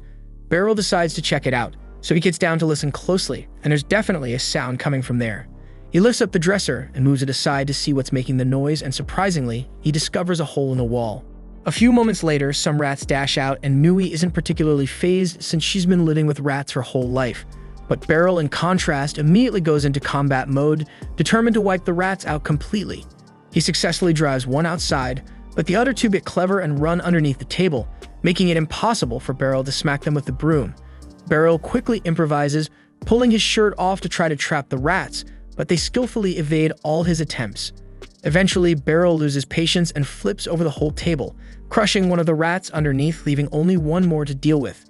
He chases it into the bathroom, where it circles around the bathtub, forcing Beryl to try grabbing it bare-handed. Beryl would easily catch the rat if it was human, but he can't predict a rat's movements, so he keeps grabbing randomly. Yet the rat continuously avoids him and even climbs over Beryl's arm to dodge his hands. But right as it's about to escape, Mui suddenly cuts off its route by creating a small flame. This startles the rat enough to leap back, and that brief hesitation is all Beryl needs to snatch it midair. Now the last rat has been successfully caught, and Beryl is amazed that Mui helped him out even though she isn't bothered by rats. Afterward, Beryl borrows some rat repellent from a neighbor to keep them from returning, then heads back to the kitchen to begin cooking dinner. He starts noticing that maybe Mui isn't as distant as he first assumed. She reached out to him for assistance when she heard the noise, and she even pitched in to help catch the rat, even though she previously said it didn't matter. If she can cooperate like this, perhaps he doesn't have to worry about her adapting to dorm life. At that moment, Mui steps into the kitchen and Beryl informs her dinner won't be ready for a little while longer. But then Mui unexpectedly volunteers to assist Beryl with making the meal, which makes him glad because it means she's starting to feel comfortable around him. A short time later, Mui and Beryl sit down for dinner and Beryl thanks her for the assistance. She tells him it's no big deal, but she's planning on getting better at cooking so she can start preparing dinner herself soon. Beryl feels a little puzzled because the dorm would provide all her meals, but Mui tells him she doesn't want to move into the dorms. She prefers to stay here with Beryl and travel to the school from home. Beryl attempts to convince her that the dorm would be more convenient, but Mui has already made up her mind. Beryl constantly spoils her with kindness, and she wants to repay him somehow, so she intends to help him whenever she can. Beryl feels genuinely moved to discover how much Mui appreciates him, so he agrees to allow her to keep living with him if that's truly her wish. A few days pass, and after finishing up training, Alucia comes over to talk to Beryl because there's something important she needs to discuss, saying that he seriously needs new clothing. A delegation from the Kingdom of Sphenity is due to arrive shortly, and the Knights have been tasked with safeguarding the visiting officials during their diplomatic meeting. Beryl figures that probably means people from the Church of Sphenity will show up, and he's concerned he might encounter more troublemakers like Revios, but Henblitz reassures him that these diplomatic visits usually involve high-level government figures and the royal families from both kingdoms. Given the situation, Alucia has decided that Beryl should be formally introduced to both royal families. Kiruni and Henblitz immediately agree, saying it would be a great opportunity for Beryl to build a reputation in multiple countries, but Beryl himself thinks being introduced to royalty is way out of his league. But Alucia points out that Beryl was officially appointed as a special instructor with approval directly from the royal family, so an introduction was bound to happen eventually. And if he's going to be introduced to royalty, his current clothes definitely won't make the right impression. Henblitz chimes in, mentioning that the knights typically wear either their armor or ceremonial uniforms. But since Beryl isn't officially a knight, he'll need to pick out something appropriate for such a formal occasion. Beryl gets what they're trying to say and agrees that he'll buy some suitable clothing whenever he finds the chance, but Alucia absolutely refuses to let him shop alone. One of the main reasons she even suggested this idea is because she's been wanting to go on a date with Beryl for quite some time, so she quickly invents an excuse about how Beryl probably doesn't know much about the clothing shops around the capital, so it's essential she accompanies him. Beryl has no objections to her joining, and Alucia is thrilled that she'll finally get to spend quality time with him. She tells him to meet her tomorrow afternoon, but for now she's got some official duties to take care of. As Alucia heads out, Kiruni quietly asks Henblitz if he noticed just how insistent Alucia was about going clothes shopping with Beryl. Henblitz assumes she simply cares deeply about Beryl's appearance since he's her mentor, but Kiruni is not buying that, and she's pretty sure there's something a lot deeper going on here. Later in the day, Beryl gets home and Mui tells him the package arrived earlier. Beryl checks the note attached, which turns out to be a message of gratitude from Ibroy. Ibroy wanted to thank Beryl for all the help he provided, so he decided to send a large collection of outfits specifically for Mui. Mui isn't convinced these frilly clothes suit her, but Beryl insists there must be some nice dresses among them, so she can pick her favorites later. Right now it's dinner time, so they both sit at the table and start eating. During their meal, Beryl explains to Mui that he'll soon be guarding some very important people at work, and he needs suitable clothing for the occasion, so he's going shopping tomorrow afternoon with Alucia. Mui recalls Alucia as the silver-haired girl she previously met, so when Beryl casually asks if she wants to tag along, Mui declines. It's obvious to her that Alucia intends this as a date, and she has no desire to intrude. The next morning, Beryl meets up with Alucia as they agreed. This is the first time he's ever seen Alucia in casual clothing, and he's slightly taken aback by how attractive she looks. Alucia thanks him for noticing, happy that Beryl complimented her outfit, but she reminds him that they should get moving. As they head out, Kiruni and Helmblitz secretly emerge from their hiding place around the corner. Kiruni already knows exactly which shop Alucia intends to take Beryl to, so she's carefully planned a route that lets her and Helmblitz spy on them undetected. Helmblitz scolds her for shamelessly intruding on Beryl and Alucia's privacy like this, but she reminds him that he's equally guilty for tagging along. Alucia then takes Beryl to a clothing shop she particularly likes, though he feels slightly awkward since he clearly doesn't match the sophisticated atmosphere. When Alucia steps inside, the manager immediately welcomes her by name, asking if he can help her with anything. Alucia responds that she'd just like to browse for a while, and the manager tells her that's perfectly fine, and he's available to help whenever she's ready. Beryl finds the manager very accommodating, but with so many clothes around, he has no idea where to even start. Additionally, he has no confidence in his own fashion choices, so he decides to rely on Alucia instead. However, when Alucia finally selects something, Beryl realizes with shock that her fashion sense is even worse than his. The manager then walks up and praises Alucia for her outstanding pick, but Beryl immediately knows he's only flattering her to secure the sale. If he shows up at the delegation dressed like that, he'll never hear the end of it, so he gently suggests they'd better keep browsing before making any purchases. Beryl has now fully accepted that leaving the decisions to Alucia will leave him looking damn ridiculous, so he needs to step up himself. He scans around the shop and notices a suit in the corner that seems ideal for him. Alucia complains that it's not ornate enough for her taste, but something simple and neat is exactly what Beryl is after. Not to mention it looks pretty comfortable. Alucia remains unconvinced by Beryl's pick, but ultimately it's his call. So if that's what he wants, she'll respect it. She tells the manager to reserve that outfit for now, since they prefer to visit a couple more shops before settling on anything final. Honestly, Beryl as a man would have gladly just purchased the suit he chose already, but since Alucia is taking the time to help him out, he doesn't want to disregard her opinion completely. After leaving the shop, Alucia suggests stopping by a cafe for lunch before resuming their shopping. At the same time, Kiruni and Helmblitz are still spying from afar, and by this point, Kiruni is extremely invested in Alucia's romantic adventure. Alucia soon brings Beryl to her favorite place to eat in the neighborhood, and although it's somewhat fancier than what Beryl is used to, he doesn't mind experiencing something new. Soon their meal is served and everything is falling perfectly into place for Alucia. Shopping followed by a meal in an elegant cafe definitely qualifies as a proper date, making her heart race with excitement. At the same time, Kiruni and Helmblitz are at a nearby table, feeling quite amazed because they've never seen Alucia so joyful before. Kiruni figures it's because she's spending time with Beryl, but Helmblitz comments that if shopping and eating is all it takes for something to count as a date, doesn't that mean he and Kiruni are technically on a date right now? Later that evening, Beryl and Alucia head back from their shopping adventure, and Beryl apologizes because despite Alucia taking him around to so many shops, he ultimately ended up buying the suit he found at the very first one. Alucia reassures him that it's no big deal as long as he's happy, and besides, today was incredibly enjoyable for her. They bid each other farewell, and as Beryl leaves, Alucia simply stands there, watching him go. Helmblitz and Kiruni are still spying from around a corner, but Helmblitz has several unanswered questions, so he decides to step forward and speak directly to Alucia. First, he comes clean and apologizes for basically following her around all day, but Alucia assures him she isn't bothered, since she hasn't done anything she'd regret. With that settled, Helmblitz mentions he has a question for her, and after Alucia agrees, he asks her how she genuinely feels about Beryl. The following day, Kiruni approaches Helmblitz at the training grounds and apologizes for yesterday, because after he stepped out from their hiding spot, she panicked and left him behind. Helmblitz reassures her it's alright, and in case she's anxious, he deliberately avoided mentioning Kiruni's involvement to Alucia. However, that makes Kiruni feel even guiltier, since she was the one who dragged Helmblitz along to begin with. Right then, Alucia arrives and Helmblitz greets her normally, but Kiruni still feels a bit uneasy, so she slowly retreats and claims she's going to practice some sword techniques. Helmblitz remembers what happened yesterday after he asked Alucia what she really thinks of Beryl. She simply said she just wants to make him happy, and Helmblitz has been contemplating ever since about what she meant exactly. Suddenly, Alucia interrupts his thoughts and apologizes, mentioning she intends to take control of the training hall for a bit. Helmblitz asks for the reason, so she explains that when Beryl gets here, she's going to challenge him to a sparring match.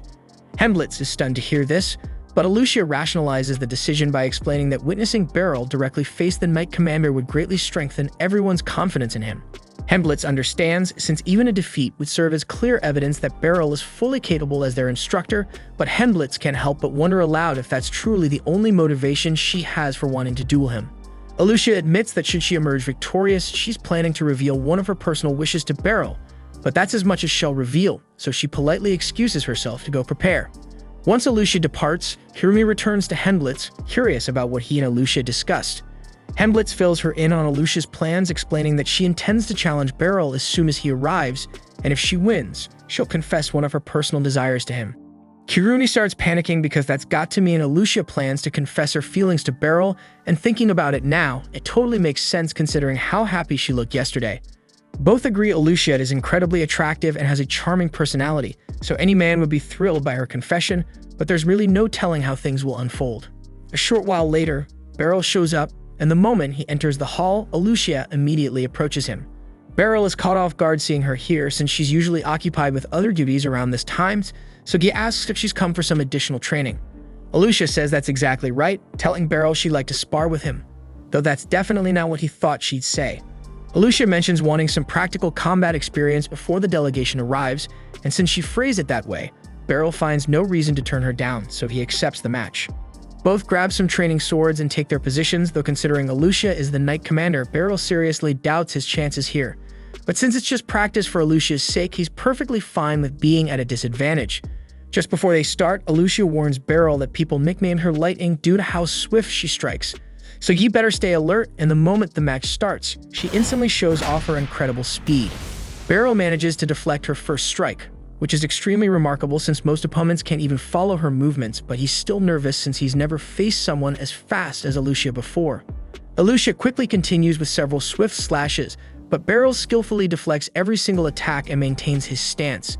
He gradually realizes several things like how Alucia must have trained relentlessly in addition to her commander responsibilities, and how her usual openings before striking have vanished entirely.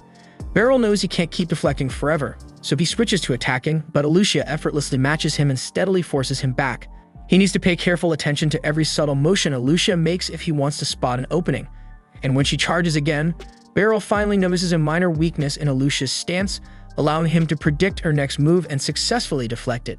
Even so, her incredible speed still makes it challenging to keep up, plus Alucia's precision is so sharp that he's unable to land even one clean strike on her. Beryl now knows for certain he can't win against Alucia if he fights cleanly, but there's nothing stopping him from fighting dirty.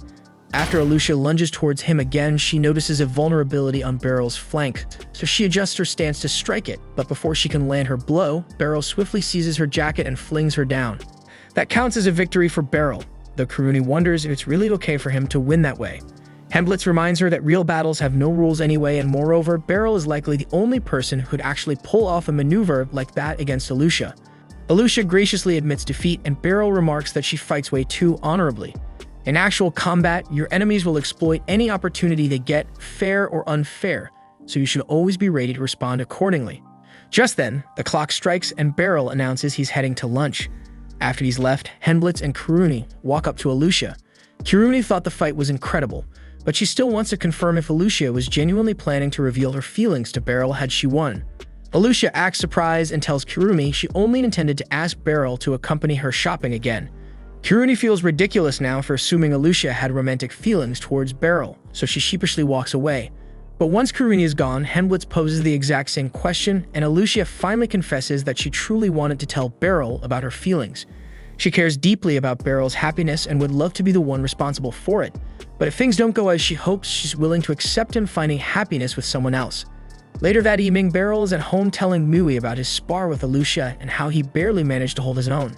He admits it was incredibly satisfying seeing his student push herself so hard against him, but the way he describes it, Mui suspects it wasn't simply another training session to her.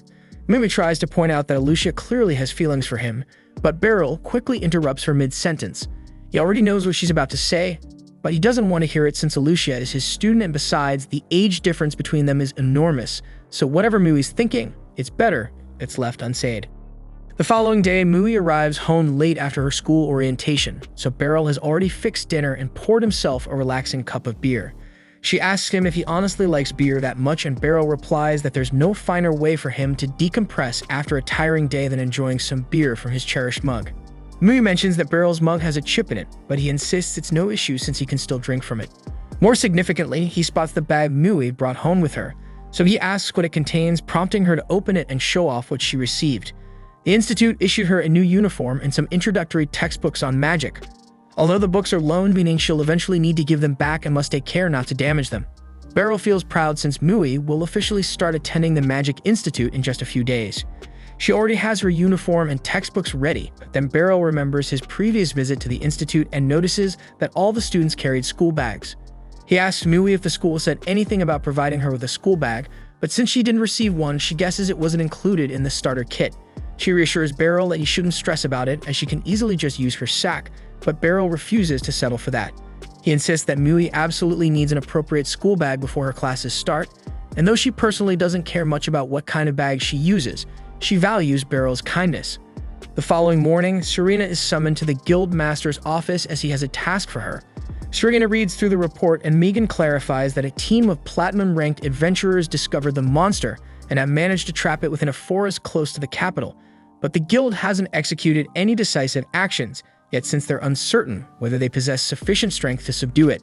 The guildmaster inquires if Serena would be willing to join the effort, but Serena explains that her abilities alone likely won't significantly alter the outcome against a threat of this scale. At that moment, someone knocks on the door and informs Serena that someone has arrived asking for her. Somewhere else in town, Beryl has just stumbled across an excellent bag store, so he heads inside, only to quickly realize he doesn't have the faintest clue what the hell type of bag Mui might want. The shopkeeper notices Beryl's uncertainty and approaches him, asking if he can be of any assistance. Beryl explains he needs a bag for school, and the shopkeeper immediately guesses that if Beryl is hunting for a school bag at this point in the year, his kid must be transferring into the Magic Institute. Beryl confirms he's correct, so the shopkeeper leads him to a set of bags that Magic Institute students frequently purchase. This is precisely what Beryl was searching for, so he picks out a bag and states that he'd like to purchase it. But then the shopkeeper then informs him that the bag costs 95,000 dalk, and Beryl is so stunned that he momentarily loses the ability to speak. The shopkeeper isn't trying to rip Beryl off or anything. It's just that this particular bag is crafted from imported Solura leather, making it exceptionally high quality. He even suggests some cheaper alternatives if the Solura bag is beyond his budget, but honestly, the budget bags look exactly like what you'd expect, so damn bad. Beryl eventually exits the store empty-handed, unable to make up his mind. All the decent bags are extremely pricey, and even though Beryl could technically afford it at the moment, given his current salary from the Knight's Order, there's no assurance that things will stay this stable forever. He intends to preserve as much money as he can for Mui's future, so he can't justify dipping into his savings just for a bag. Nevertheless, he still desires a nice bag for Mui's schooling, so he must come up with a way to earn some extra cash. As he's heading home, Beryl unexpectedly encounters Serena, who looks like she's troubled by something significant, prompting him to ask her what's wrong. Serena shares that she's recently been requested to handle a rather challenging mission, and she's unsure how to tackle it. She apologizes in advance for being self-centered, but since Beryl is here, she was hoping he might be willing to do her a favor. She asks if he'd accompany her on this mission, as it would greatly ease her mind, but Beryl initially doubts it's wise, since he can't envision himself being of much help in a mission that even Serena finds concerning. But the second Serena mentions there's a paycheck involved, Beryl suddenly has a change of heart and agrees to tag along. Later the following day, Beryl and Serena are riding a carriage toward the mission location. And just to verify that he has everything correctly, Beryl asks Serena again if their only objective is to capture a specific horse alive. Serena confirms he's correct and continues to explain that the remarkable horse is intended as a present for the Sphene royal family when they arrive for the upcoming delegation. Beryl inquires if this means someone connected to the Liberian royal family contracted her, and Serena verifies that's indeed the case, which is precisely why she couldn't simply refuse the job and felt compelled to seek Beryl's assistance. They eventually reach the destination and rendezvous with the adventurers who originally spotted the horse, prompting Serena to request an update from them. The man informs her that they've set up a secure perimeter, so they're confident the horse hasn't left the forest, yet it still hasn't triggered any of the traps they've placed, meaning they currently have no idea where it might be. Serena acknowledges the circumstances and instructs the adventurers to concentrate on keeping the perimeter secure, while she and Beryl venture into the woods to find the horse. They gather their gear before entering the forest to start the search, and as they proceed, Serena provides Beryl with more details about their target. According to what they've heard, the horse has entirely white fur and a silver-colored mane, which makes it exceptionally uncommon and valuable. Beryl had previously hunted plenty of monsters during the days when he needed to guard his farmland. But this is the very first occasion he's been tasked with capturing one alive, and it surely won't be simple, as this horse already managed to elude a group of exceptionally skilled platinum-level adventurers. Eventually, they discover a set of hoofprints left behind in the mud beside a small watering spot, indicating that the horse recently visited the area, but given its apparent intelligence, Beryl doubts it'll return to a spot where its tracks are easily noticeable. That means the horse will likely appear at the watering area on the opposite side of the forest the next time it needs to drink, so they decide to set up an ambush there instead. As they begin heading towards the other watering spot, Serena suddenly asks Beryl if his home situation with Mui is going smoothly. Beryl is surprised by the sudden question, but replies that his bond with Mui has significantly improved compared to the past. At least, that's how it seems to him. Although he often finds it difficult to gauge what Mui is actually thinking. Serena finds it unexpected that Beryl is struggling so much, given his extensive experience with children at his dojo, but teaching a child to fight and acting as a father figure are completely separate roles. They ultimately reach the watering spot, and Serena explains to Beryl that when the horse appears, she'll move to its rear while Beryl needs to position himself in front to cut off its escape route. Following this, she plans to fire an arrow at it, reasoning that horses panic when attacked from behind and should dash forward straight towards Beryl, who will then capture it with a net. The strategy sounds solid, but given that the horse is intended as a gift, Beryl is concerned that an arrow could possibly leave a visible wound. But Serena anticipated this issue and prepared arrows specifically padded with fabric at the tips, eliminating the risk of harming the horse. With the details settled, it's now time for them to separate and lie in wait for the horse, and they both assume their positions. Soon enough, the horse arrives to drink water, and upon finally seeing it up close, Beryl is captivated by its beauty. Serena begins silently creeping around to take her position at the horse's rear, so Beryl mirrors her actions, quietly moving into place at the front. Once they're both set, Serena shoots an arrow at the horse's hindquarters, and exactly as anticipated, it bolts forward towards Beryl. But just as Beryl is about to snag it with a net, the horse effortlessly leaps over him and continues sprinting away. Serena instructs Beryl to pursue it, and Beryl must secretly be some kind of Olympic runner because he manages to somehow overtake the galloping horse and once again positions himself ahead of it, net in hand. Yet when he throws the net, the horse skillfully avoids it, leaving Beryl with no choice but to leap onto its back and attempt to halt it by force. Regrettably, he has zero horse riding experience and he swiftly tumbles to the ground. The horse then stands perfectly still, seemingly mocking Beryl's failure. But as Serena attempts to catch it using a lasso, the horse dodges her rope and flees again.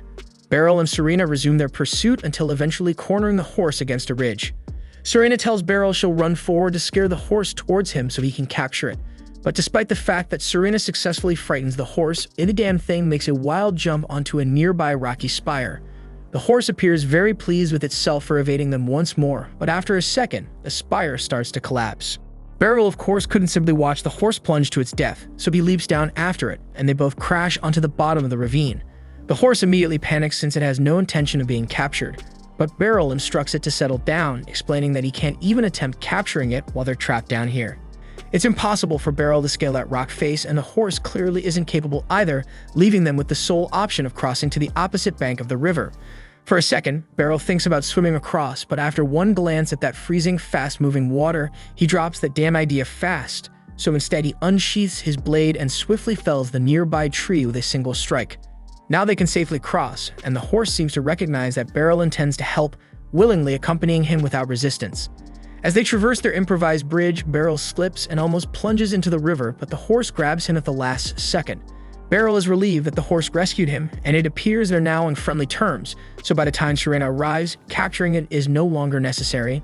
Together, they escort the horse back into town, and the guildmaster expresses immense gratitude to Beryl because requests like these can greatly influence the fate of the guild.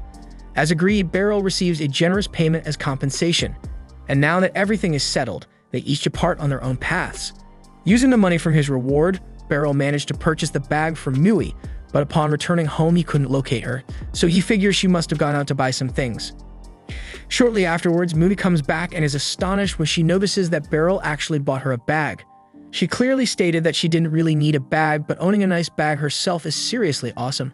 Mui expresses gratitude for the present, revealing to Beryl that she has a surprise for him too. She shows him that she picked up a new ceramic cup as a replacement for the chipped one, but quickly clarifies that she definitely didn't steal it. She got a job through Serena's help and worked super hard to make enough money for it. And when he heard this, Beryl realized why Serena spent so much time chatting about Mui earlier today. Mui then encourages Beryl to give the new mug a shot, and surprisingly, the beer tastes remarkably different than it did when he used the wooden mug. Mui recalls hearing somewhere that beer's flavor improves significantly when consumed from a ceramic mug, and knowing how much Beryl loves beer, she thought it'd be great if he could savor it even more. That's why she washed dishes for several days to earn the money, and Beryl is so touched by Mui's kindness that brings tears to his eyes. The following morning marks Mu's very first day at school, and after she finishes getting ready, she steps outside alongside Beryl. Mu insists that Beryl didn't have to accompany her, but since it's her first ever school day, he simply wanted to send her off properly. Soon, the school carriage arrives, Mu climbs aboard, and Beryl wishes her a pleasant day. Beryl then proceeds to work at the training hall, where Karuni immediately notices he seems more cheerful than usual today, prompting her to inquire if something nice occurred. Right at that moment, Alicia arrives, mentioning she has something she'd like to ask Beryl. She explains that Sohing's Med Commander and Vice Commander have just arrived, and she and Henblitz are about to meet with them. She was hoping Beryl would participate in the meeting as well. Beryl doesn't particularly have any reason to be present at the meeting, but given everything that's transpired involving Sohing so far, he feels it's wise to monitor them closely, so he accepts the invitation.